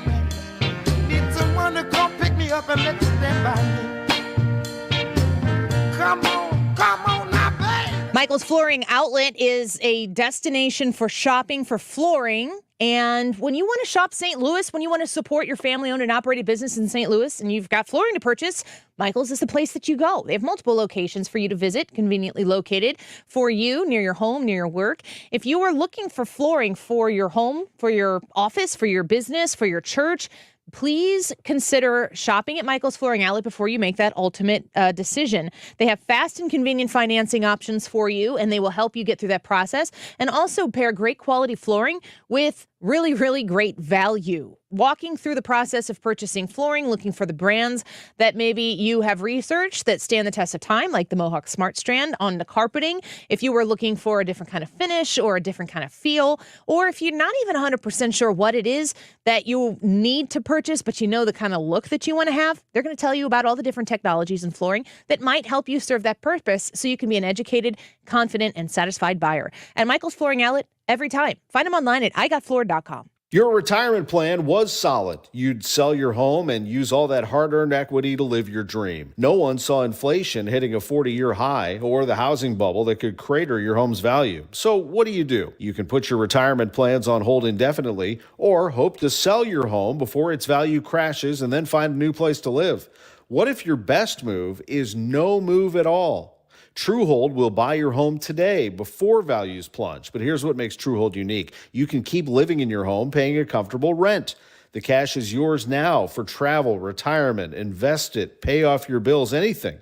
TrueHold even covers property taxes, insurance, repairs, and maintenance. TrueHold is the simple, easy solution to unlock financial freedom without having to move and disrupt your life. Discover how much TrueHold will give you now for your home while its value is high.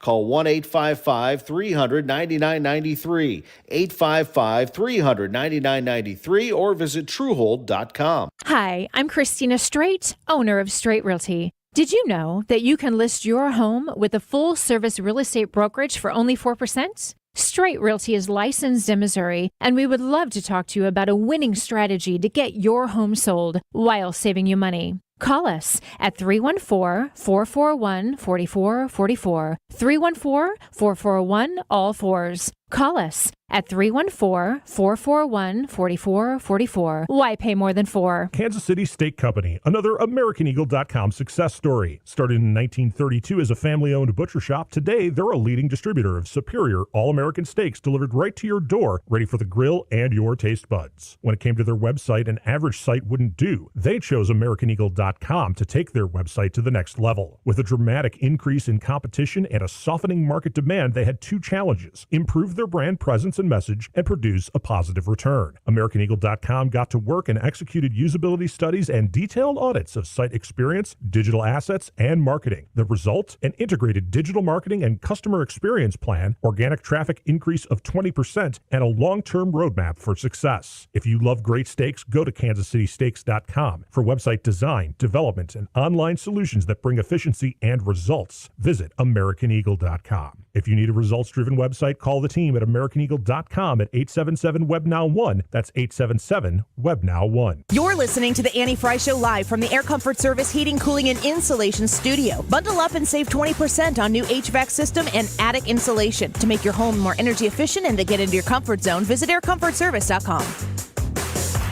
Connect with the personalities and give your feedback. 97.1 FM Talk is on Facebook, Twitter, and Instagram. For content that's additional to the radio, join us there.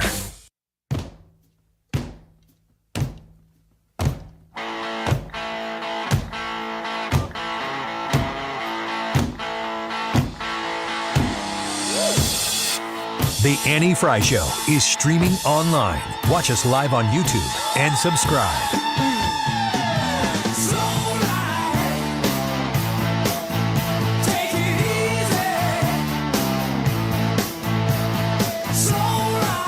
Welcome back to the Annie Frey Show. Big packed show today so far. We've talked a lot about more violence downtown St. Louis in broad daylight. It's terrifying. We discussed it at the beginning of the noon hour. You can get onto the Odyssey app, and that's AUDACY. If you haven't downloaded it yet, I highly recommend doing that and listen to the conversation we had around this video that is circling the internet of this execution, essentially, that took place downtown St. Louis at 10 a.m. right before I drive past there every single day. Brad, that's your pathway to work. Yeah, too. I drive past it every day. I mean, I snapped a picture of it on the way into work today, just to be like, man, it was right there. Yeah, it's pretty jarring. And the word that keeps coming to my mind is how casual it was. And just, it wasn't, there's no like cloud of darkness over what took place on that city street. It just happened. Yeah, it was like the guy was just going to shoot a milk jug. Mm-hmm. I mean, that's just how it, like, there was no reservation, no excitement, no nothing, just. He has been arrested. Yes. I think it's important to put out there that they got him a few hours after the incident. If you want to hear us talking about this earlier in the show, I'd encourage you to download that Odyssey app. If you haven't, AUDACY, follow 97.1 FM Talk. You can rewind to 12 o'clock and start the show over if you want. Also, it's kind of a cool thing that's taking place with the Odyssey app. I encourage you right now, wherever you are, you need to log on to the Odyssey app. 97.1 FM Talk has your chance to win a pair of tickets to see John Mellencamp live and in person on April 22nd at the Stiefel Theater. You can log on and listen to 97.1 on the Odyssey app for your chance to win, and you get a free entry for every hour that you listen on 97.1. So you just turn on the app, play it. Every hour that you listen, you are entered once again to win tickets to see John Mellencamp live and in person at the Stiefel Theater. Very cool. Odyssey app, AUDACY. Download it. Follow 97.1 FM Talk and make sure that you find Annie Frey Show on there as well and follow us there. You can hear podcasts and, check out what you missed, as if 3 hours a day isn't enough. You know you want more. Yes. So today's YouTube live chat poll. We're on YouTube every day, broadcasting live there as well. You can watch the show. Hello to all those folks who are watching us at this point. The poll, which is located in the live chat portion of the live video today, is Ron DeSantis running for president? Yes or no? I have a heart and a head about this, and they don't always agree. Mm-hmm. I think Ron DeSantis could be an amazing president, and I want to see him be our president. My head says I don't know if this is the right time for him because the bloodbath that's going to commence for anybody who challenges Donald Trump is going to be difficult growing pains for the Republican Party. Growing pains nonetheless. So sometimes these things just happen. So is Ron DeSantis running for president? Brad messaged me the other day, and he had a very, very interesting take on why he believes in his answer to this poll question. Brad? Yeah. So I was looking at Ron DeSantis the other day, and I pay attention to this, and I'll tell you why after this, but I look at candidates or potential candidates, and I watched, especially guys, are they getting in shape? And Ron DeSantis has slimmed down. I was looking at him the other day, I was like, oh, that man has lost some weight. He's looking a little svelte. And that, to me, always tells me that a guy's getting ready to run for president. I'll give you another example. Mike Pompeo. He has lost a bunch of weight. He's done it a while ago, but that man is preparing to run for office, especially against this current administration, this current president. What lane is there's a lane to run in that is I am the young, healthy, vibrant candidate. Can't do that if you're a little bit pudgy. Visually appealing. Those two individuals on stage, yes, will be enough for some people. Yes.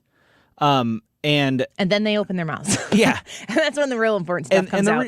And the reason I point that out is the very first presidential debate that was televised was John Kennedy against Richard Nixon.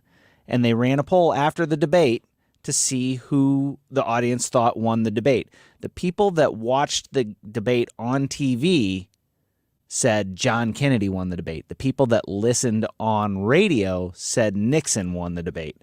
And when Nixon went on, John Kennedy's like, give me the makeup, make me look great, all of this other stuff.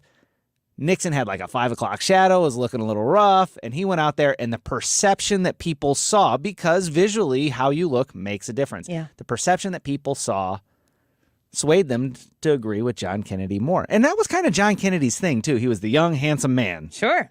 And Dan on YouTube says, based on Brad's thoughts, I'm seriously not running for president.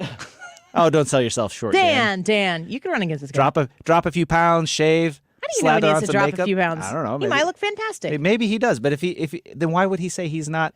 Because it's funny. That's true. And it's the internet. That's actually that's something that a very handsome person would say. Like, I'm not good looking enough to do that. Ask me if I'm running for president. Why do you pay attention to these things? Why do I pay attention to these things? It's just the way I am. I'm weird like that. I just look at them and I go, now, can you do the same thing for women? I wouldn't dare. Smart man. And I Doesn't don't mean you won't think it, but but I don't think that, I haven't really. I guess when I look at the ladies that are running in office, Nikki Haley is fine weight-wise. She doesn't have any weight to lose or anything like that, and I haven't seen many candidates. Even if she did have weight to lose, it wouldn't matter. I wouldn't say anything for sure, but that doesn't mean that there aren't people out there that wouldn't. Oh, absolutely not. You can hear the facepalm over the airwaves.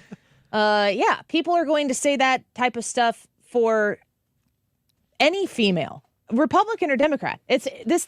Don't be listening to this show right now and be thinking that what people have been saying about Nikki Haley, that Republicans don't say the same thing about Democrat women. You're not a new generation. You're 51. What are you talking about? She may be younger than most of those people, but her rhetoric is the same. To quote Zora Neale Hurston, not all skin folk are kinfolk. Oh. She's the alpha Karen with brown skin. And for white supremacists and racists, she's the perfect Manchurian candidate. She uses her brown skin as a weapon against poor black folks and poor brown folks, and she uses her brown skin to launder white supremacist talking points.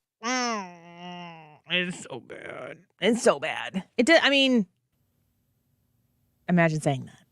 Imagine thinking it. Imagine saying it in public. What's wrong with people? I have no idea. She's a Karen with brown skin? Who are we not offending with that statement?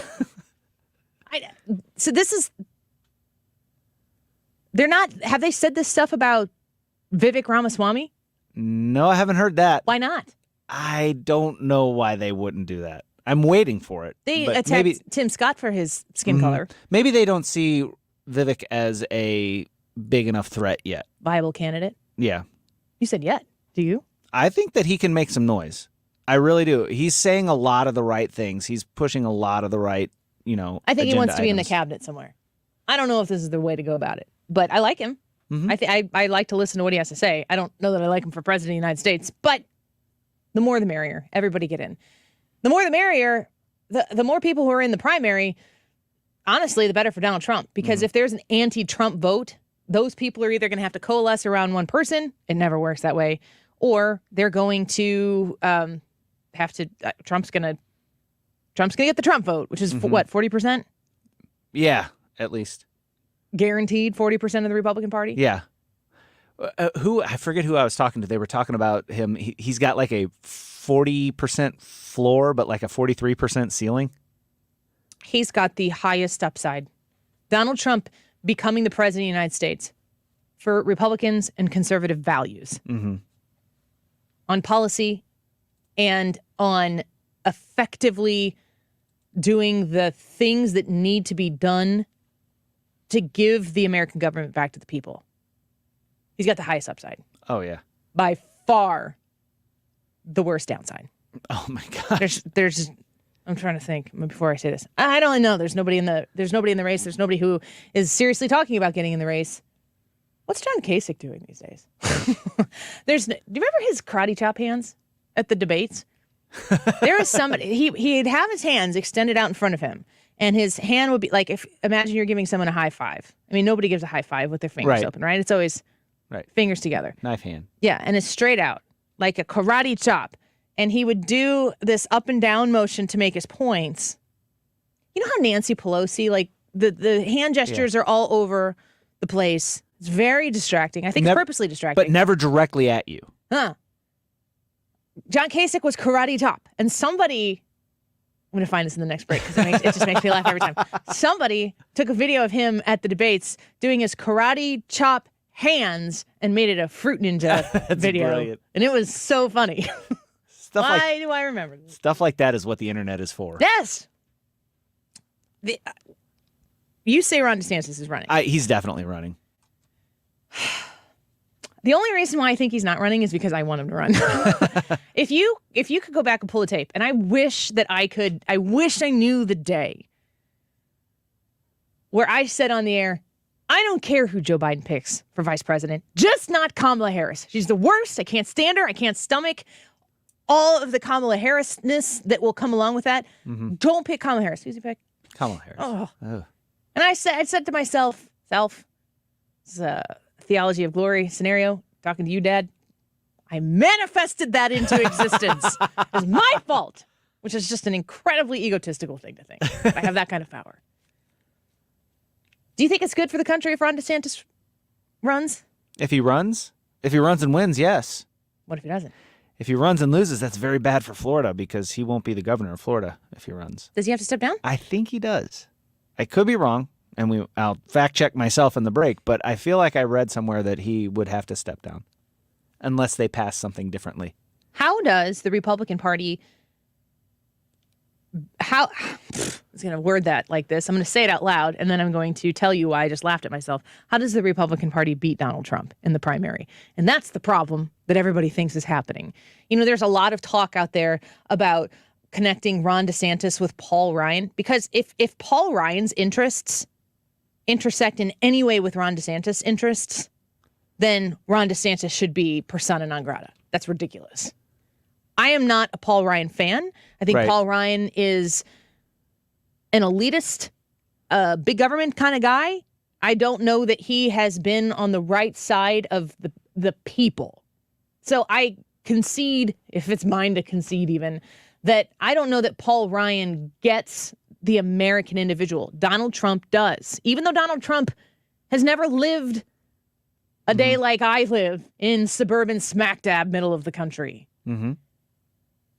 But to suggest that anybody's interest, it is so offensive to me for someone to suggest that I am interested in Ron DeSantis as a candidate because I'm so stupid that I'm waiting for Paul Ryan to tell me what to think. Yeah. Get off me. Well, that's like the same, like I saw somebody say, well, you know, Jeb Bush endorsed Ron DeSantis and that's all you need to know. Of course he would. Like, yeah, he hates Donald Trump.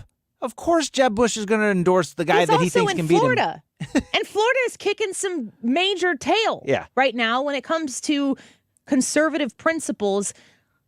It's Donald Trump's home. Mar-a-Lago is in Florida. It's where the people go to get together and be like, high five Republicans. It's Florida. I had a real or fake back when we were doing those, back when Trump had just moved to Florida. And I said, real or fake news, Donald Trump moved to Florida to have Ron DeSantis be his governor. Yeah. KK says, the dirt is coming out already on DeSantis. Hold on tight. Yeah, you're right. No, KK, I am not there with you on that one bit. Like, here's the deal. You can't be like, oh, Ron DeSantis isn't the perfect, flawless, shiny candidate that you all think he is. We should vote for Trump. That doesn't make sense.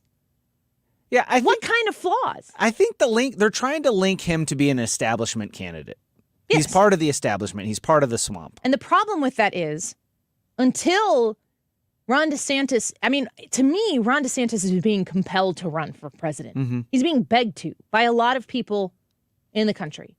Now, the reason why a lot of this accusatory stuff is coming out about Ron DeSantis is because it's predicated by a want for Donald Trump. Mm-hmm. So if you are only attacking Trump because you have something, if you're only attacking Ron DeSantis because Ron DeSantis is what stands in the way of Donald Trump, that doesn't sell me. No. That doesn't make me like Trump less. Politics is dirty. If he wins the nomination, you go get him. I hope you win, Donald Trump. Absolutely. I might vote for Donald Trump in the primary. I don't know what I'm going to do yet. I don't know who's all in. Yeah. But you can't look. You obviously can, and people will. But I will not be susceptible by people who are running Ron DeSantis down because they perceive him as a threat to Donald Trump. Here's where I feel threatened by Joe Biden and the Democrats. And I'm looking at whatever gets them out of office. And if it's a slap, knockdown, drag-out fight between the Republicans and it involves Trump and DeSantis, go get them, because you're going to have to beat each other if you think you're going to beat the Democrats. Tell us what you think in the YouTube live chat poll. Is Ron DeSantis running for president? Yes or no? We'll get your results at 2:45 with Hannah. Don't go away.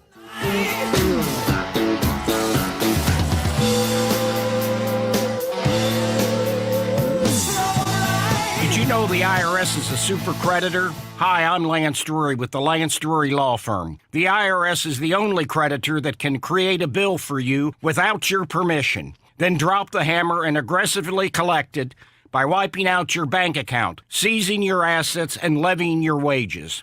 No other creditor can do that, and this can all happen without a court approval. If you owe back taxes, you need to be prepared to face the super creditor. Don't just sit back and take it. Fight back. At the Lance Drury Law Firm, we know how to use the laws to your advantage and go toe-to-toe with the IRS. Our office is located right here in St. Louis. Contact the Lance Drury Law Firm today for a free consultation with me, or visit us at lancedrurylaw.com or call 314-260-6120. That's 314-260-6120 to get started. The choice of a lawyer is an important decision and should not be based solely upon advertisements. Tuesday, March 21st. Make sure you mark this down on your calendar and come see me and Mark of the morning and the afternoon show at the next Thomas Helbig Protecting Your Retirement educational event.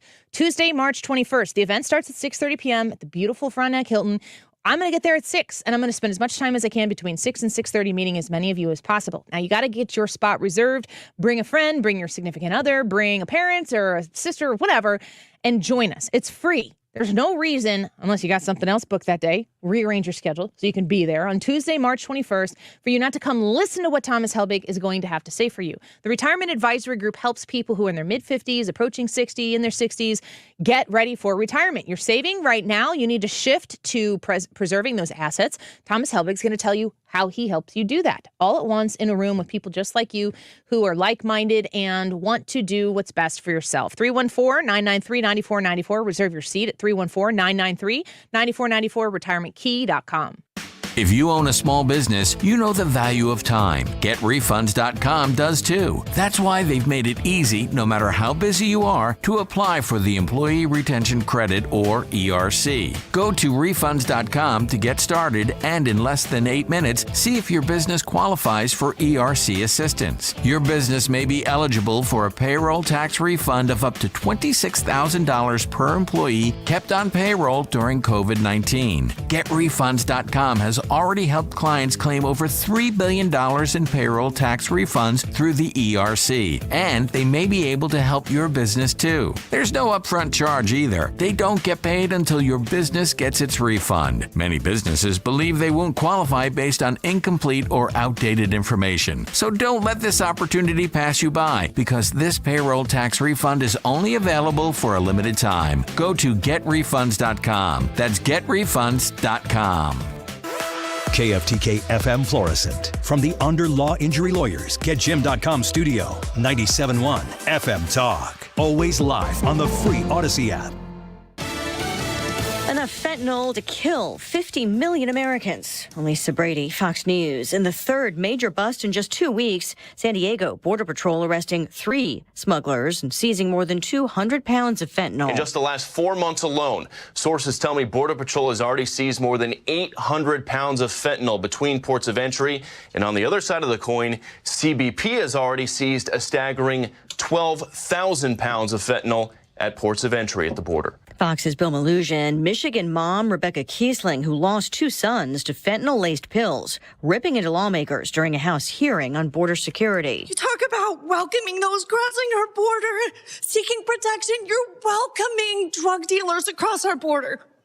You're giving them protection. You're not protecting our children. Some Republicans want the Homeland Security chief to resign or be impeached. The White House says Congress needs to act. Today, the president's visiting Virginia to talk about health care and criticize Republican proposals he says would raise costs, while his EPA chief, Michael Regan, makes a 3rd trip to East Palestine, Ohio, after a toxic train wreck. Once again, promising to be there for as long as it takes. I recognize there has been a deficit of trust. We want to make sure that the community knows we are here for them and that we're bringing resources to bear. The EPA opening a community resource center dubbed a one-stop shop for cleaning services, air testing, and questions. Administrator Regan also reiterating that he's holding Norfolk Southern accountable as the EPA awaits the company's remediation plan that's expected to be finalized in the coming days. Fox's Jeff Manasso, there are multiple lawsuits over the derailment already. President Biden nominates civil rights attorney Julie Su to be labor chief. She'd be the first Asian American cabinet secretary in the Biden administration to replace Marty Walsh, who left this month. America is listening to Fox News. Is your home's title still in your name? What would you do if you discovered you're the victim of a home title theft and that the one document that proves you own your home is no longer in your name? With Home Title Lock's free lookup service, you can verify your home is still safely in your name. Thieves can now discover the title to your home online. They simply forge your signature on a transfer document stating you sold your home to them. Then they take out loans on your home or sell it to some unsuspecting buyer.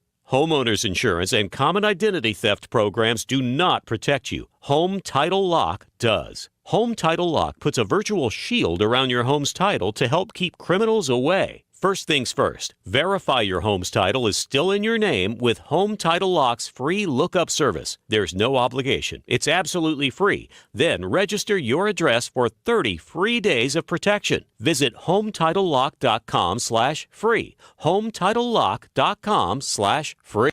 Air Comfort Service, heating, cooling, and insulation, weather. Still on the breezy side going through our Tuesday afternoon, but not like the strong winds of yesterday. Partly to mostly sunny skies, 62. Tonight, clear skies, 48. Wednesday, partly sunny, 68. Thursday, increasing clouds. Some rain showers late in the day on Thursday, and 55. We're colder come Thursday night and Friday with a little bit of wet snow, but no big deal. This is 97.1 FM Talk, Chief Meteorologist Dave Murray. According to Forbes, 96% of Americans, 96%, lose an average of $111,000 in Social Security income. Learn how you could avoid this in a one-night adult education class, Retirement Planning 101, held at colleges and universities throughout Greater St. Louis. In just 3 hours, you'll benefit from decades of financial planning experience about Social Security, taxes, health care and Medicare, investing for income, and so much more. These classes are hosted by financial and tax architects, your retirement professors. If you've saved at least $300,000 for retirement, register now by calling 314-626-8817. You pay zero tuition if you call today. So call 314-626-8817. 314-626-8817. 8817. The choice of a lawyer is an important decision and should not be based solely on advertisements. When companies decide to take shortcuts, the safety of our families are at risk. At Underlaw, we find and expose those shortcuts. Call Underlaw Personal Injury Lawyers at 314 or 618-9 million.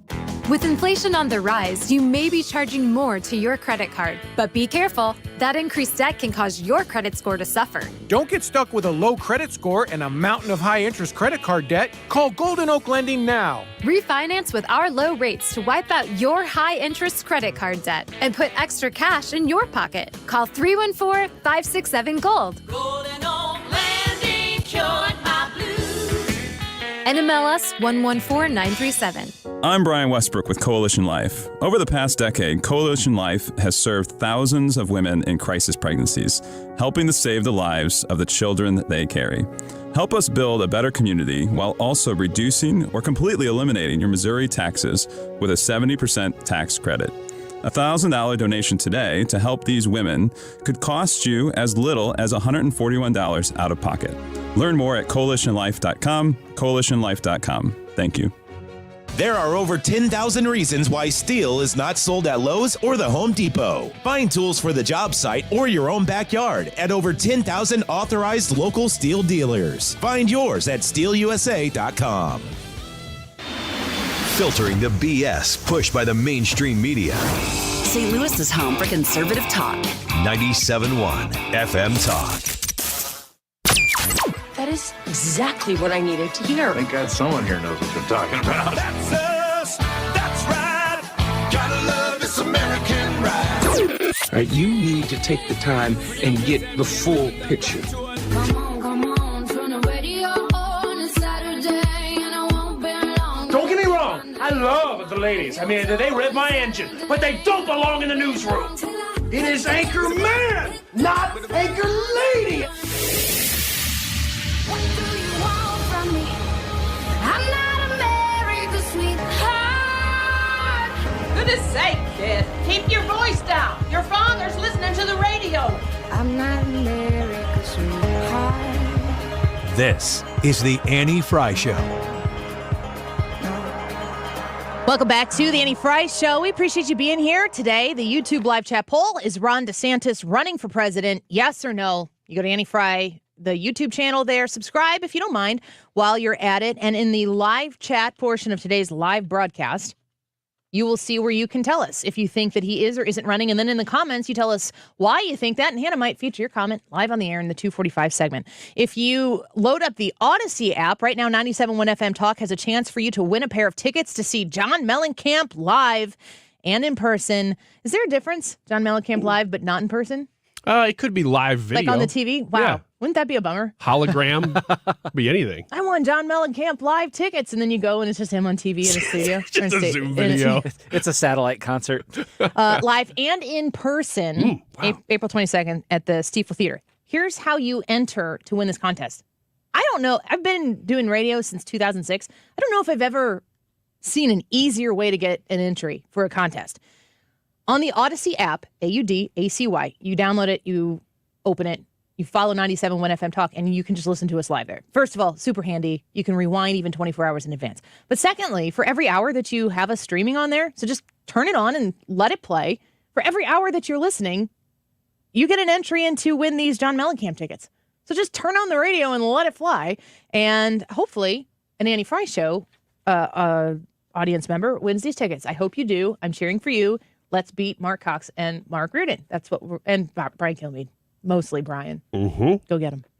Yep. If we can somehow determine that you only listen to this show, that would be a huge win for us. No. You used to listen to all the shows, but especially ours. Just especially ours. So you can listen to all of them the same amount, but especially ours. Well, listen to ours twice as much. You listen to it, and then in case you missed anything. Go back and rewind it. Rewind it and listen again. To it again. And then, if there might have been a time where you had to get up and go to the bathroom, just rewind and listen to it again.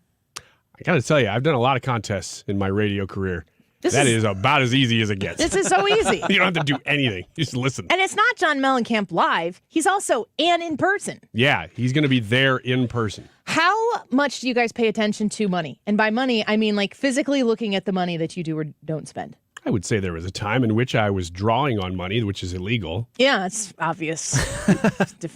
Currency. I would say like in high school at some point, I was probably very fascinated with the design of money. I'm totally distracted and I have to say this on the air. Right now, Martha McCallum, her show is on TV and her shirt has a black line that goes up her arm and then down like across her chest like a V-neck would. And it's a very awesome shirt. It looks fantastic on her. She always looks great. But it goes up her arm, down into the V-neck, and then up and then down her other arm. It looks like an M, and her name is Martha McCallum, and I think it's her superhero costume.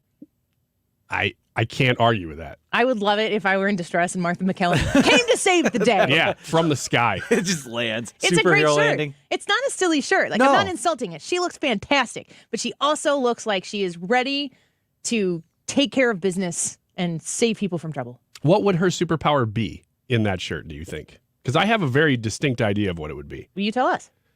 Don't be rude or offensive. I'm not, but she would definitely not be stung by bees. Why? Because they would look at that shirt and think one of us. Okay. I love how you're So her I superpower. You go first, Danny, because I know the real answer. Her superpower is doesn't get stung by bees. Yeah. I mean, completely immune from bees. No, if she has a relationship with bees and she has a superpower, she, like Ant-Man, would be able to command the bees. Her superhero name would be Queen Bee. Queen Bee. That's would be all fine. But that's Beyonce. Ms. Queen Bee. No, it's Bay, isn't it? I thought she was the Queen Bee, but maybe Well, I it's don't know. Queen Maybe Bee. you're part of the organization. Is it an organization? Is I it don't official? listen. Do they have an LLC? Listen, that is the one group that I do not want to upset. So Are you a single lady? So it's talking about money, going back to what I was originally talking about. Like the actual physicality, if you had to draw in your head what a $20 bill looks like right now, how would you be able to do it? I mean, obviously you know what a $20 bill looks like, but if you think about what the detail? Yeah. I probably not. I could probably draw like a 1990s $20 bill. I mean, I could get the president right, and maybe I know there's a bunch of little 20s written, All kind of over like the they're place. floating in it. I don't know much else. my Andrew Jackson would look awful. Well, yeah. I don't know that we'd A lot of nail people think it. Andrew Jackson looks awful. Yeah, it would look worse. Historically. So what about quarters? You remember when they came out with the state quarters? Yeah. It was a big deal. Like the old quarter used to have the eagle. The eagle. On the back. And who's in the front? George Washington, right? Washington, yeah. Yeah. Did you ever collect them? Oh my gosh, not those. But to this day, I look to see if it looks kind of dirty and it looks like it might be an older quarter. I will look to see if it was made pre-1964, and if it was, that quarter is never leaving my side because they got silver in them. It's made out of silver, yeah. So I came across this quarter, Oh, what do we got here? and I've never seen a quarter like this. I want you to look at the back, Brad, of this quarter here and describe it to me and tell me what you see. I've got this one sitting on my desk because whenever I saw it the first time. Give it to Ryan. So you've seen this. what You've is been it? exposed to this. I need you to describe for us, Ryan, what you see. Oh my gosh, what the heck is that? That's a 2020 quarter? Is it okay? I think that's an important part of the Yeah, story. this is a very important part. What year is this quarter minted? 2020. And what's on the back of it? It looks like two bats. Yes! What? Is this the biggest troll in the history of trolls? I mean, really, it looks like two bats that are, about to do something. No! Or maybe it's one, like maybe a it's a mama baby bat one. and a baby bat. They're not doing anything. Well, it's weird because it's not like two bats in the distance. It is two close-up bat heads right up on you. Here's a media montage. A conspiracy theory going around that the coronavirus originated and was perhaps man-made inside a lab in China. And then there's this theory, widely debunked.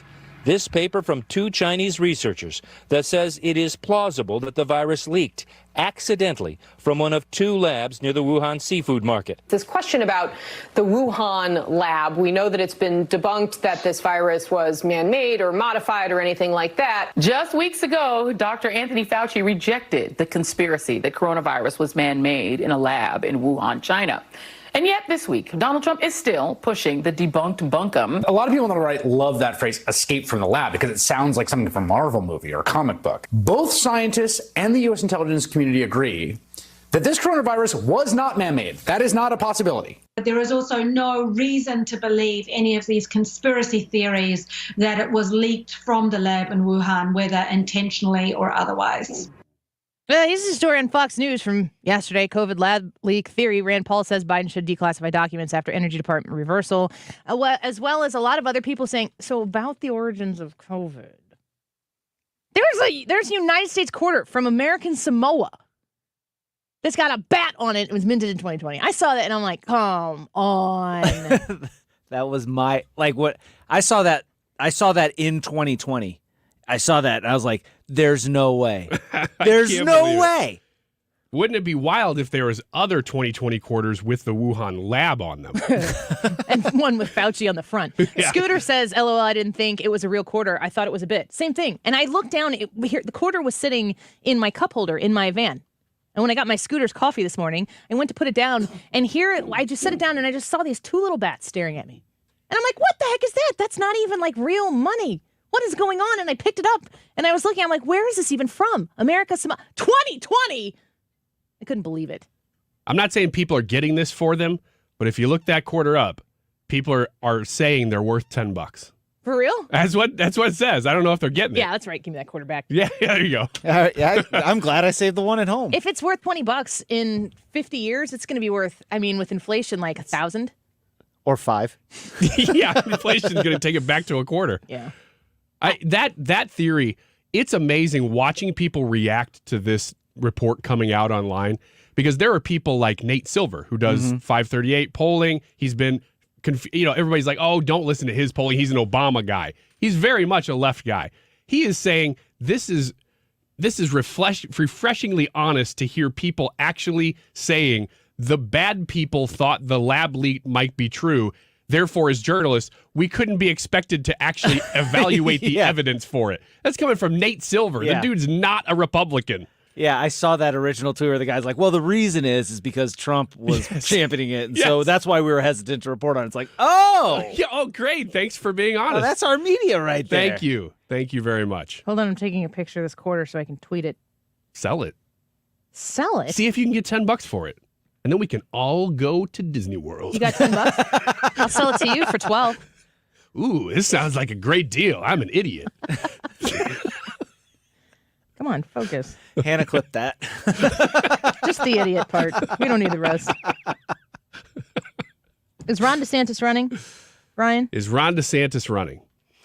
I'm going to say no. And honestly, the only reason I would say yes is that Trump seems very afraid of him. And he is tweeting a lot of things hating Ron DeSantis. But other than that, I think he's going to wait. I very much could be wrong. Wait for what? Wait for 2028.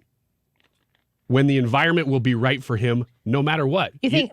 So then you're saying that you think that Trump is going to win the nomination? Yeah, I am. I am saying that.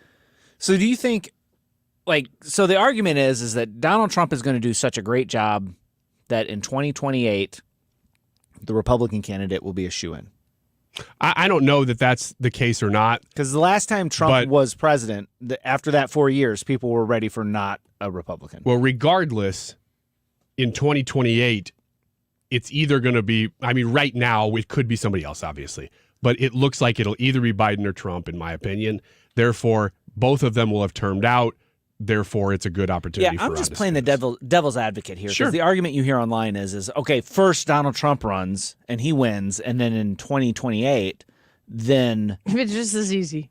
Yeah. Then DeSantis runs, and you get 12 years of Republicans. And it's like, well, what makes you so confident that that's what's going to happen? Well, here's a case to be made for that Trump did increase his vote total from 2016 to 2020 by quite a few. And the anti-vote total. So would the anti-vote total still be that passionate about voting against a Republican that wasn't Donald Trump after 4 years of Donald Trump? I think that the people who would be willing to vote for Donald Trump in 2024 and the people who would be willing to vote again for Joe Biden would break very well in Donald Trump's favor. But 4 more years of Donald Trump and what this media has gotten away with doing to him, again, it's completely unfair that Donald Trump has the baggage that he did. It is 100% the fault of a useless media that he is the person in the public eye that they've made him out to be. They've created something that's bigger than the man himself.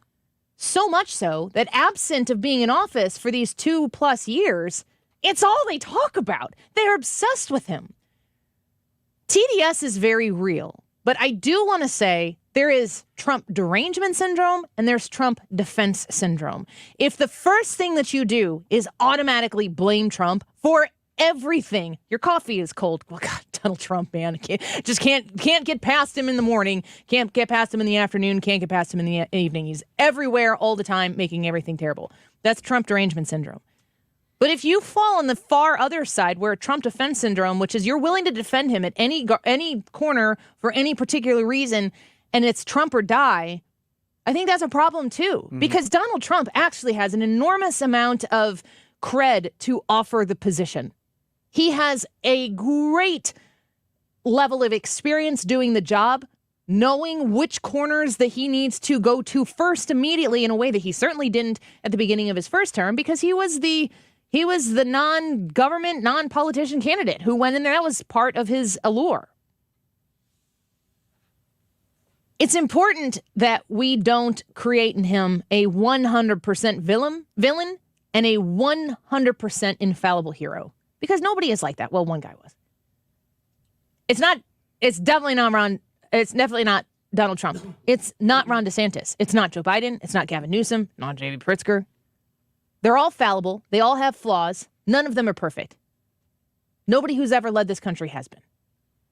But we got to move into the middle. Even if you are a Trumper, a diehard Trumper, you think he's the one, the only who can fix the problem, you still have to be able to communicate in a rational way about it. Because the Trump or die mantra doesn't persuade anybody. It turns people off. The Trump derangement doesn't persuade anybody. It turns people off. Those sides are occupied, full, overflowing. Come to the middle, advocate based on policy and maybe personality, and make the case. Talk to people. Have those conversations. Do you agree that there are people on both sides? Yeah. And it's just like anything. I mean, I think Trump is such a lightning rod that he attracts that. But they're the same people argue in the same way for other issues too, and they really never convince anybody because they're coming from a place of non-objectivity 100% of the time. So you're never really approaching an issue with an open mind. You're saying, I've already made my mind up, then I'm going to find the evidence to support it. And attacking people who haven't made up their mind based on your clarity. Yes. Yeah. All right, let's take a quick break. Your results and your comments in the 2:45 segment. So you're going to want to stick around. You're going to want to stick around for that. When we come back, I am going to talk to you a little bit about something Whoopi Goldberg said on The View that I actually kind of agree with. And it's a topic we've discussed before. It's worth listening to. We'll touch base with that when we come back. Don't turn away. Don't go away. Let's get lost tonight. You could be my black Kate Moss tonight. The Annie Frey Show is streaming online. Watch us live on YouTube and subscribe. Damn, they don't make them like this anymore. I'm JR of CBS Sports Radio, and I want to introduce you to a new podcast titled Agents of Inclusion, brought to you by Special Olympics, Odyssey, and JR Sport Brief Productions. Every Wednesday, we'll be speaking with a different Special Olympics athlete to share their stories of perseverance, accomplishment, and path towards inclusion. We don't want you to just listen. We want you to become an active agent of inclusion as well. Special Olympics, Agents of Inclusion, find it on the Odyssey app or wherever you get your podcasts.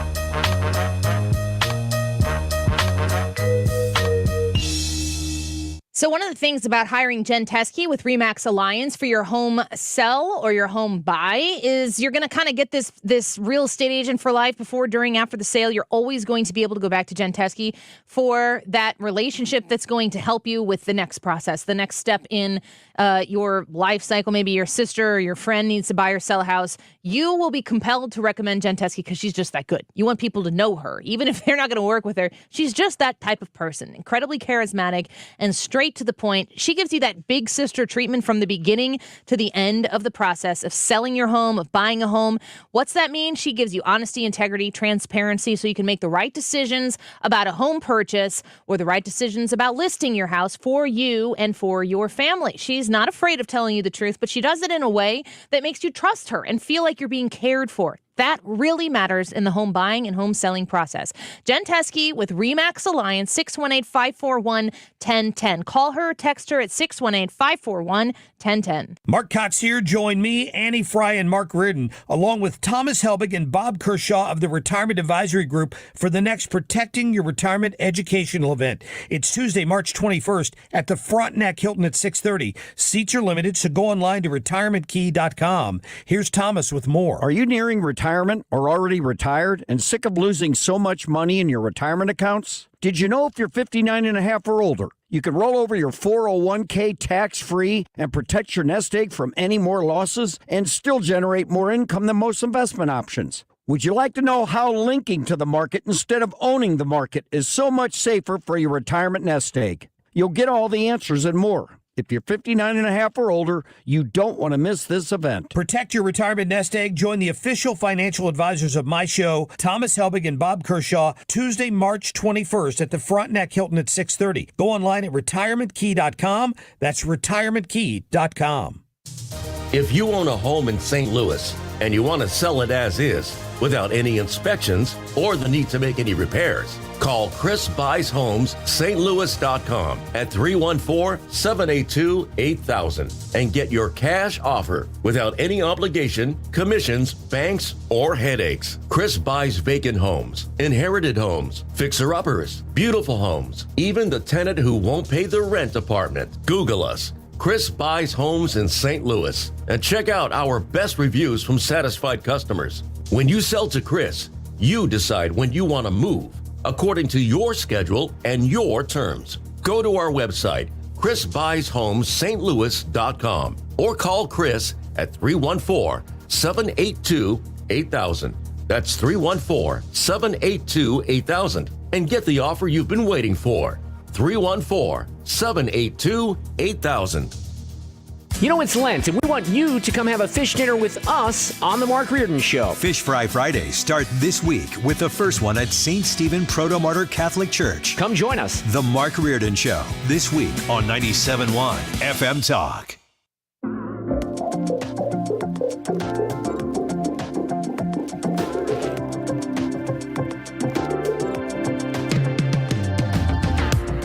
At the gate, I'm coming inside. I know that it's late, but I'm here because your body, my motivation. You're listening to The Annie Fry Show. Find the podcast, on-demand audio, and more at 971talk.com/Annie. Comes on the heels of re-editing author Roald Dahl's books to remove content deemed offensive to modern audiences. Look, y'all got to stop this, okay? Just put a disclaimer on it that says, listen, this book was written at this time, you know, or put out the original and what y'all have done, because kids should have the right to read how people thought, so that they know how to make the change. But, you know, they tried to do this with Mark Twain as well, because they were so concerned that the N-word was in the book. Well, that's how they did it. That's what it was. We don't want people doing it today, and you don't see it as much. That's how people learn. Yeah. But maybe I'm crazy because, you know, I don't know about education anymore. Is Whoopi saying what we've been saying? In that, I mean, when you look back at what the Roald Dahl edits that we were talking about, we highlighted several of them on the show, specifically one with Tyrus when he was on with us last week. And we were talking about how they wanted to, in Charlie and the Chocolate Factory, remove the word fat and put in something that would replace, you know, it's not nice to be called fat. Nobody wants to be called fat. So the people who care about you said, don't call him fat, call him enormous. What the hell? Yeah, unless you're Augustus Gloop, you can call him whatever you want. He was the one they changed it for. If you were at the Tyrus event on last Friday, he did a whole thing on it, and it was a part of his entire show. He kept coming back to the word enormous. It is the funniest thing that the woke culture has done so far. It's like, no, we know what the fat people don't want to be called, and that's fat. We are going to call them enormous. And everybody... Virtue achieved. We've done it. Like a level up. It's the stupidest thing ever, and everybody knows that. The fat people are sitting around going, "Wah!" Imagine Weight Watchers doing a commercial and be like, "Are you tired of being called fat? Come lose 3 pounds with us and just become enormous."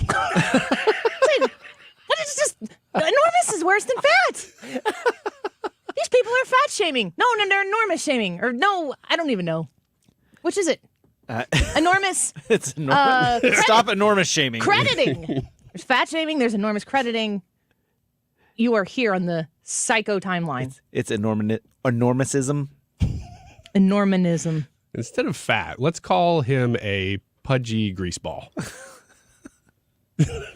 Just the worst thing you could think of just to avoid the word fat.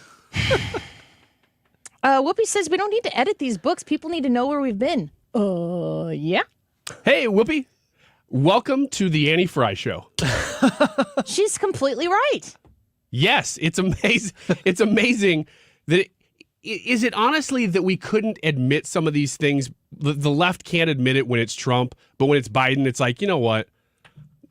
Let's just put our arms down for a minute and get along. Is that what's going on here? Is that environment's different, therefore they can say stuff that makes sense instead of just denying everything? People who are watching on the YouTube channel right now can see Martha McCallum over your shoulder. I'm just saying it's a great opportunity to come watch us on the YouTube channel. Martha McCallum's about to sick her bees on Ryan Wiggins. See, and if you don't know, on the Odyssey app, you go to the Odyssey app, you listen to 97.1 FM Talk, you rewind about 225. 205? 205. 205. Yeah, we're in the second segment, aren't we? Yeah. The one that was before this. And listen to Ryan Wiggins' surefire understanding of what Martha McCallum's superpowers would be. But that's not even what I said. I know, it wasn't even a superpower. That's just, she would, it's not even really a superpower. It's just that bees would see her and go, one of us, and then move on. That's all. She can't control the bees. No, because that would be a superpower. Yes. Yes, I'm living in the real world. Brad, no. it's on you. It's your responsibility. You need me to make sense of this. Produce the show. Okay, here we go. Ryan is weird. You guys are like, ooh, what's the superpower? And I'm like, look, no. practically speaking. No, rewind. Here's what happened. Right, if Martha McCallum was in a room full of bees. Recorded. We have it on record. People are going to go back and be like, that Ryan Wiggins, he's full of crap. Hold on. If you go to the Odyssey app and you upload or you turn on 97.1 right now, for every hour that you listen, you get an entry in to see John Mellencamp live and in person at the Staple Theater April 22nd. And he'll be wearing that same shirt. Rewind it to 205 and tell us who is right here. Because Ryan, I can't do the direct quote, but you said, guys, if Martha McCallum had a superpower, what would it be? Because I know what it would be. That's what you said. It's obvious that I'm using the word superpower in the same way as you would say, hey, Ryan, you guys, what's my superpower? Absolutely. Oh, it's probably empathy. Or nothing in the world that is normal. obvious to you is obvious to other people. Like, what's Brad's superpower? Oh, it's just that he's a good friend. You know, it's using the word that way. What's Ryan's superpower? Oh, stir in the pot. Done. Isn't that what he said? He stopped the show so that we could talk about what Martha McCallum's superpower would be. I know what her superpower would be. And he asked us the question, what would it be? And then there was an addendum that says, because I know what it would be. Mm-hmm. And then you proceeded to say something that wasn't a superpower, and now you're telling us that the whole time you know what you said wasn't a superpower. What I understand was that I knew exactly what would happen to Martha McCallum if she walked outside of Fox Studios right now. There would be no Christmas tree. It burned down. She would walk around. There would be no bees stinging her. I think it's fairly obvious that that's what would happen. I was giving you guys... Are there bees downtown New York City? Probably. Yeah. We don't know. We could ask Martha McCallum, or but she wouldn't trash. know. Not in cans. Hunter says, I did not listen to the stuff they are talking about, but I can only assume Wiggins is correct. Thank you, Hunter. Hunter? And you are correct. I always want people to speak out loud so I can learn more about you. Hunter is one of the best listeners that we have. You know what? I need to give a shout out to our chat, by the way. Why? Because the other day, and I kid you not, it's almost as if I were setting up an ad, but I'm not. I was in Ruler Foods, and I hear my name called from behind me. And I'm like, oh, I'm assuming it's somebody I know. The police. I turn around. Ryan puts his hands up. Not again. Dang it. It takes in back. Ruler Foods. I of all just places. immediately walked out to my car and put my hands on the hood. Didn't even turn around. I turn around and I assumed it would be somebody I know, but the surprise was it was somebody I didn't, which is even more fun. It was a listener from our chat. Hi. By the name of G Wibbs. Really? Oh, really? And I didn't know that's what his name. You know, everybody uses a pseudonym in there. It's your stalker. And so I said, he's like, I can get away with G Wibbs. Hi, yeah, I'm G Wibbs. He said I'm G Wibbs, and I'm like, oh my gosh! And so we talked for a little bit, and we were in Ruler Foods the whole time. Did you save a lot of money in Ruler Foods? Yeah, we both did. We were both just. Did you shop together then? Share a cart? What's your savings? What's your savings? Oh, great! I'm going to talk about that on the radio. Did you hold hands and skip down the aisles? We did not do that. Yeah, G Wibbs has standards. Ryan asked. The police showed up. He's like, he kept grabbing my hand. It's not like that, Ryan. I'm trying to tell you.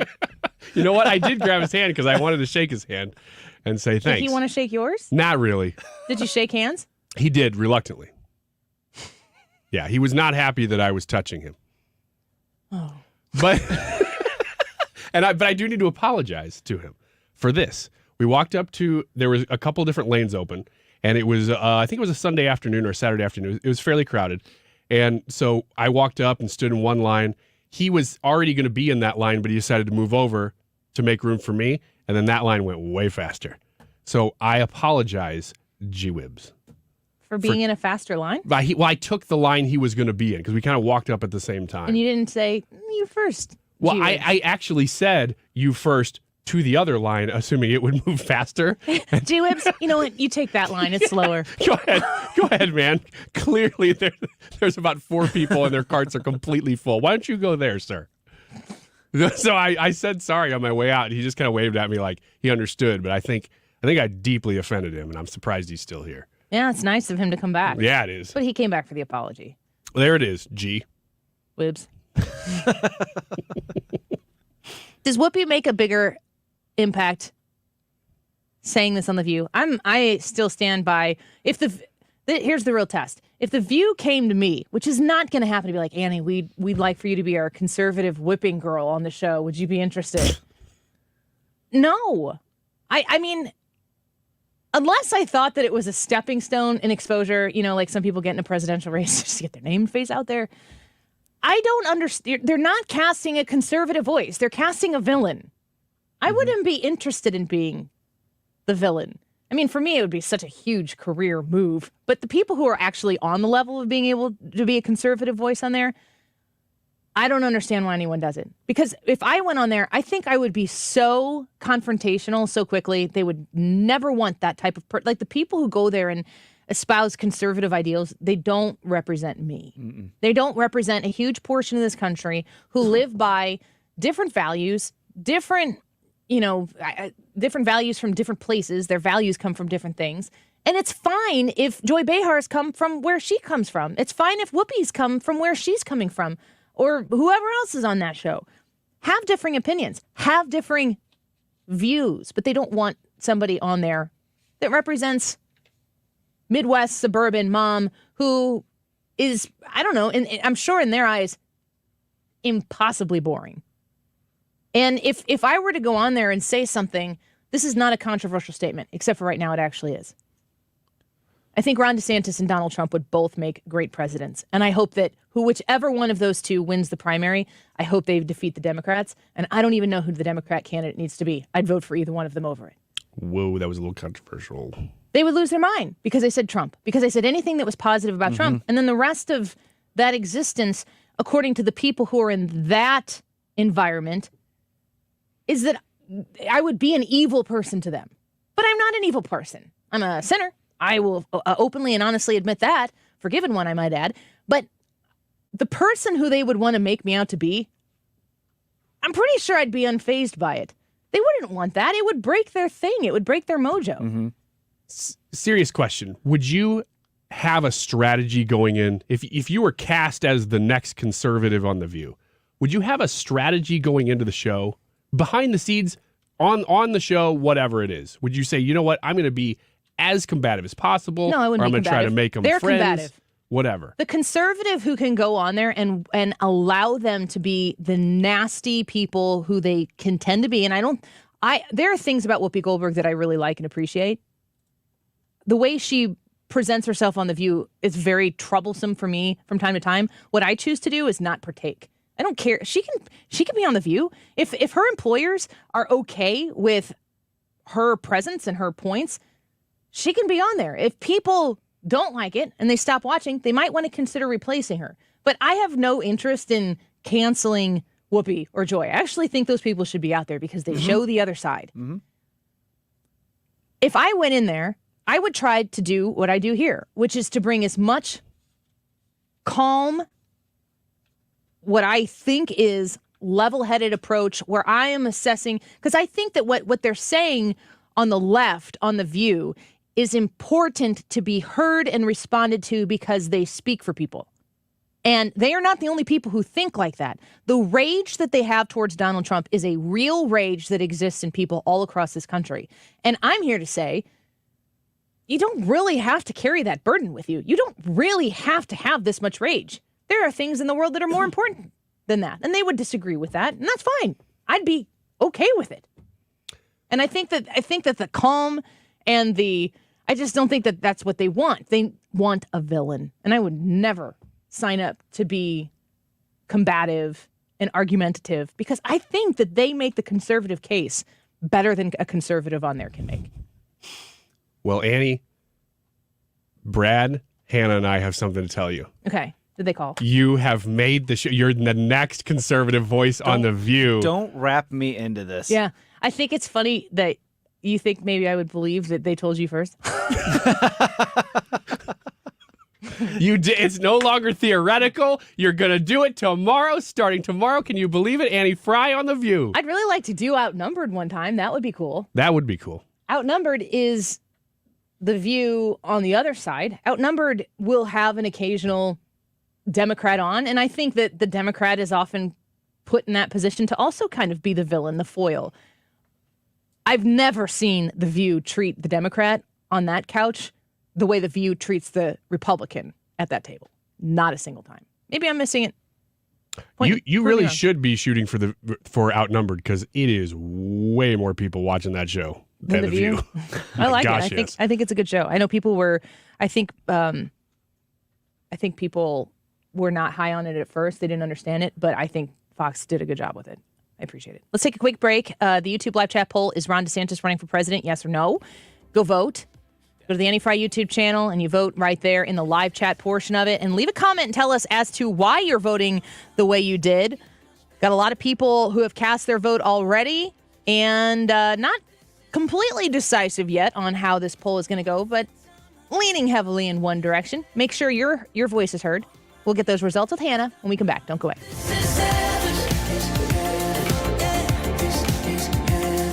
You're listening to The Annie Frey Show on St. Louis's home for conservative talk. Follow Annie on Twitter @Annie Frey Show.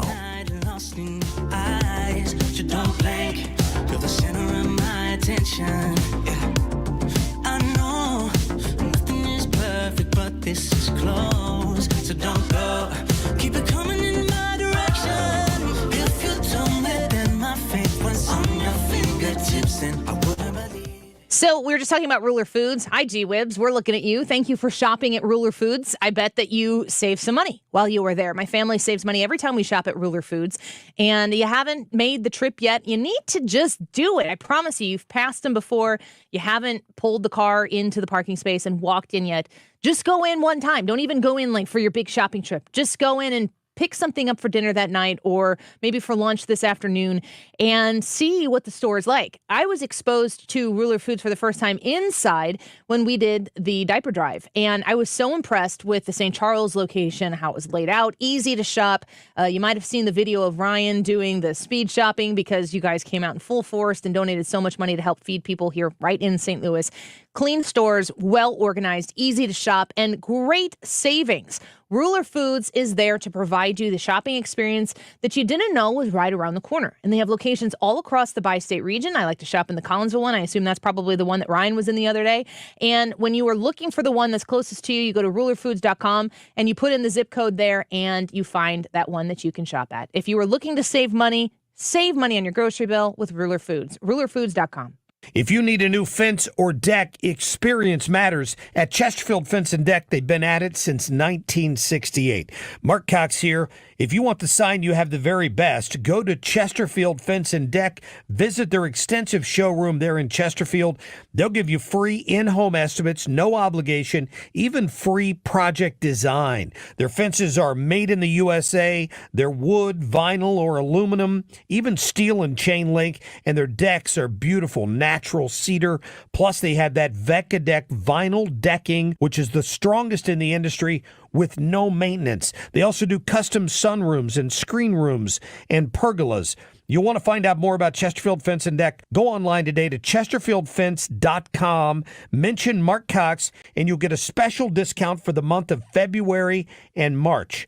chesterfieldfence.com, or call them today at 636-532-4054. Tens of thousands affected by the toxic water at Camp Lejeune are left with death, cancer, Parkinson's, dementia, birth defects, and other serious illnesses. And along with the harm, so many worries. My family drank the Camp Lejeune water. What if our health gets worse and we need more financial help? How do I protect my VA benefits and get the compensation I deserve and need? The answer is simple. Call James Harris Law, the experienced, trusted law firm that can get you significant compensation while protecting all your VA benefits. We're already fighting for hundreds of Marines, families, and civilians who drank Camp Lejeune water. But if you miss the deadline, you could forever lose your right to the justice you deserve. So call our Camp Lejeune legal helpline now. Now may be your last chance to receive full compensation. Don't delay. Call 800-337-6655. That's 800-337-6655. 800-337-6655. Are you feeling stuck in your current workspace?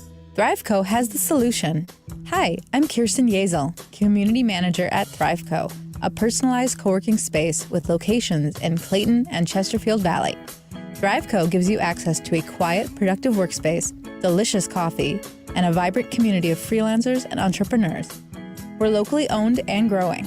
Search for ThriveCo St. Louis and find the workspace you need to thrive. That's ThriveCo St. Louis.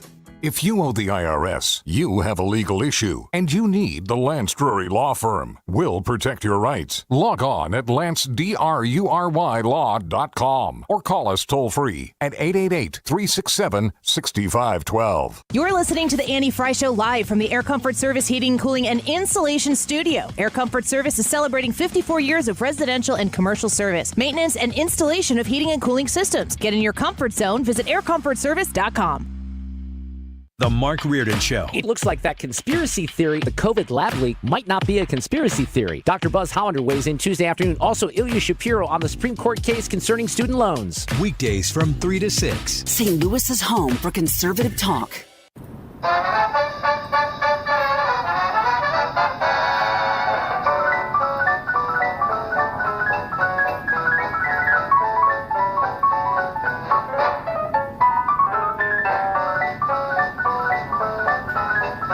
This is the Annie Frey Show. Follow Annie on Twitter at Annie Frey Show.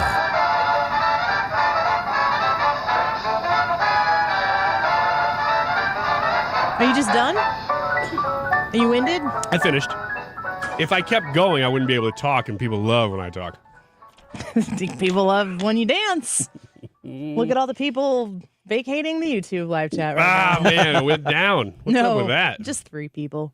One of them was me. 3 people. Hey, it went back up. That was good. You definitely gave it your all. Appreciate it. I'm getting better. Hannah, hi. How are you? Hello, good. Hey, again. Hi, how are you? Good. There Hello. You go. Yeah. I wasn't up? No, that's okay. So today's YouTube live chat poll, we've all answered it. Is Ron DeSantis running for president? I actually don't know if I did answer it.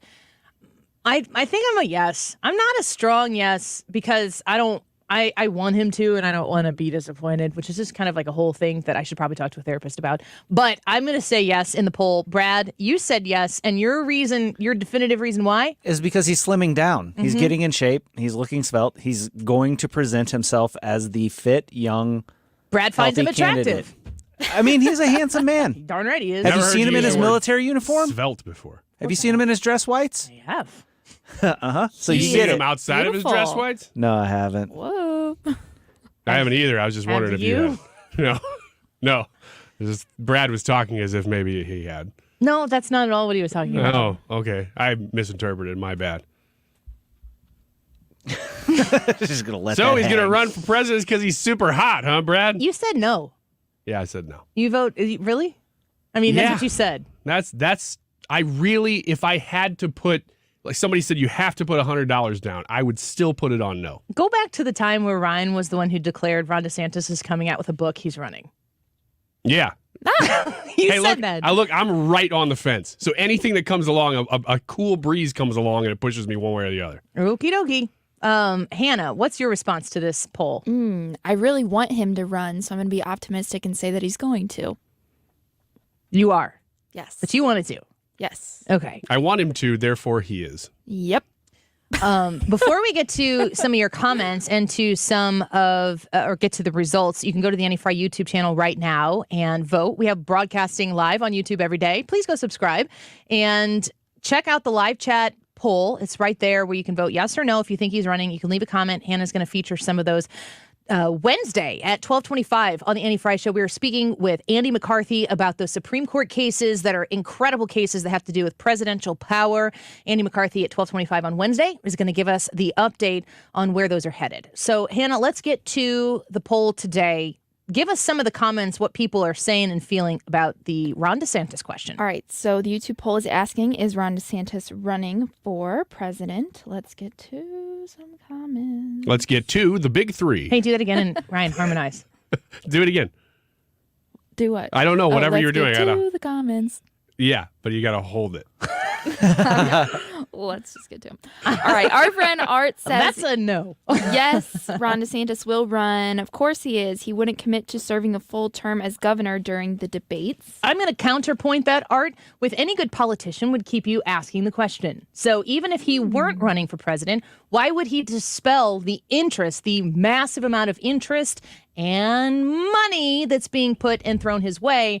Whether he's running or not, it would be politically dumb for him to openly and honestly say that. Him not answering that question was the smartest thing he could have done, regardless of his decision. Can he, the money he's raising right now, can he just put that in a war chest for however long he wants? I think a lot of it's going towards PACs that are supporting him, and there are a lot of people who leave office and have a lot of money, and they can use it to donate it to further politicians, which gives you influence. When it's not you, the candidate, I don't know what all the campaign laws, finance laws are. I know there are a lot of them. I know that a lot of politicians on both sides of the aisle break those laws all the time. When Barack Obama was the president, he got, I think it was a $300,000 fine for some sort of campaign finance issue. At the time, was by far the highest fine that had ever been levied for this. And there were people on the right side of the aisle who are like, oh, this is a travesty, rah, rah, rah, rah. But everybody does it. And there are probably people who have broken it a million times worse since then. It's just part of the plan. I remember when he did it, I went, this is a travesty. I was quoting you. Yeah, that was me. Yeah. And it was weird. I remember you saying it just like that, which is why it stuck out in my brain. Before we even knew each other, you just heard me through the media. I was in your Uber, and you were just grumbling in the front, and I thought, I got to get out of this car. That was a travesty. Art's rebuttal to you, Annie, is he says that Pritzker said he would serve a full term, thereby not playing games with his voters. I don't think Pritzker's worried about money. Yeah, that's true. All right. I also think he doesn't have to be a good politician because he's in Illinois. Right.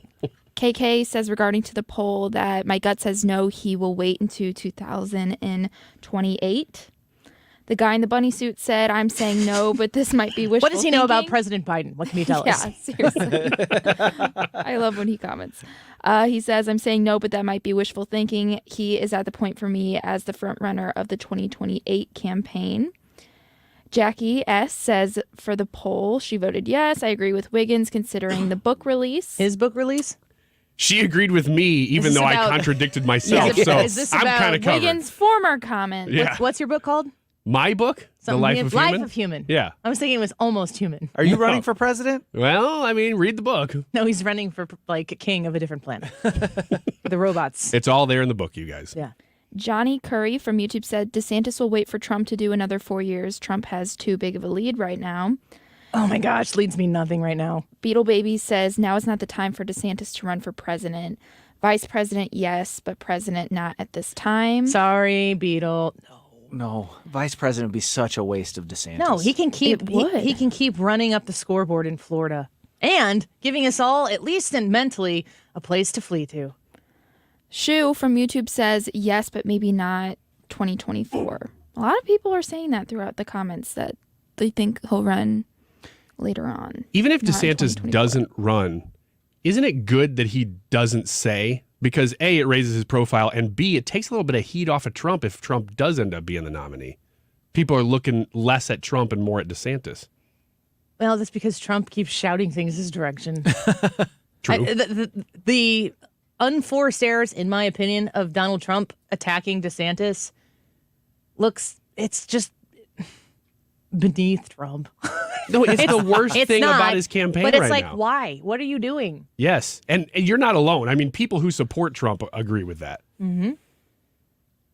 Any more comments? Are we good? You want to give the results? Yeah, I will give you the results. The poll's asking again, is Ron DeSantis running for president, yes or no? With over 200 votes, 69% of the people said yes, he is running for president. 31% of the people said he is not. Scooter wants Hannah to be on The View. No, absolutely not. I would never do that to myself. So you're saying there's a chance? No, not at all. No, why would I do that to myself?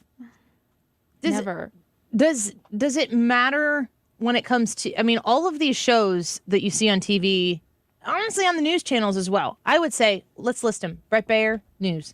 Mm-hmm. I think America's Newsroom with Hemmer and Dana Perino, news. The Faulkner focus is a little more Faulkner-centric, and she definitely has an angle. So I would even say that's more opinion than it is news. Fox and Friends, I don't watch Fox and Friends. I'm not up That's and watching kind of like TV. a morning show. Morning news. Mm-hmm. Happy news, sort of. I like it. Shannon Bream at night, and now is it Trace Gallagher at night? I think that's who it is. Might be. Love it. Love that show. I'm trying really hard not to be up that late watching TV anymore, but great news show. The rest of it is all there to draw your attention and to keep your attention. And that doesn't mean it's not valuable. It's an opinion and somebody advocating for a perspective. But there aren't very many news shows anymore that are out there to provide you with information. Is the absence of that making it a lane that nobody's driving in that would be successful? Or are we past that? Can you do a straight news show? 24 hours of news. Could you have a straight news channel where people are like, I really want to tune in and listen to that?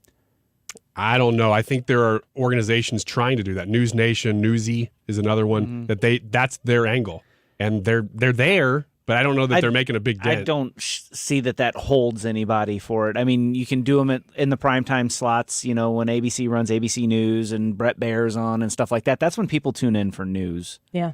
And I don't think you can run a 24/7 just news station. People have to watch it for it to be successful. Yeah. Libby says we should do a YouTube listeners X's and O's soon. What do you guys think about listeners coming in to be contestants for X's and O's? I am so love down with that idea. I love it. I'll allow it. Should we? I think it sounds fun. Yeah. It does sound fun. How do we determine who gets in is the question. Not Hunter. How about just Hunter? Hunter, you win. Congratulations. We can do that. Gee whibs. You have to be subscribed to the Annie Frey YouTube channel. And maybe, what? Wasn't there a thing where you could, like, spin and get a name? Yeah, I'm not doing that. We're selecting these people. Okay. You can't just randomly win. Why are you pointing at me? Don't we need the results? I already gave the results. Oh, did I miss it? What am I doing? Am I not listening? I'm sorry. I think you just asked and answered your questions. You want them again? 69% of the people said yes. Thank you. Oh, now it changed. 70% of the people said yes. 30% of the people said no. Thank you. Ryan. I know. Libby says she gets in because it's her idea. It's her idea? All right. That's a good start. Yeah, we'll talk about it some more. Maybe create a situation where you can contact us and maybe we will pick you. Stick around. The Mark Reardon Show coming up next. We expect our information in real time. U.S. Med carries continuous glucose monitors, which provide real-time readings of blood glucose levels. U.S. Med is an approved provider for Medicare and over 500 private insurers. So call 800-730-8405 today for a free insurance and Medicare benefits check. As easy as, that's 800-730-8405. 3 people you should be 100% certain about. Your barber, your plumber, and your tax pro. Switch to Jackson Hewitt and you can be 100% certain about your taxes. We'll get you your maximum refund guaranteed and we'll back your return for life.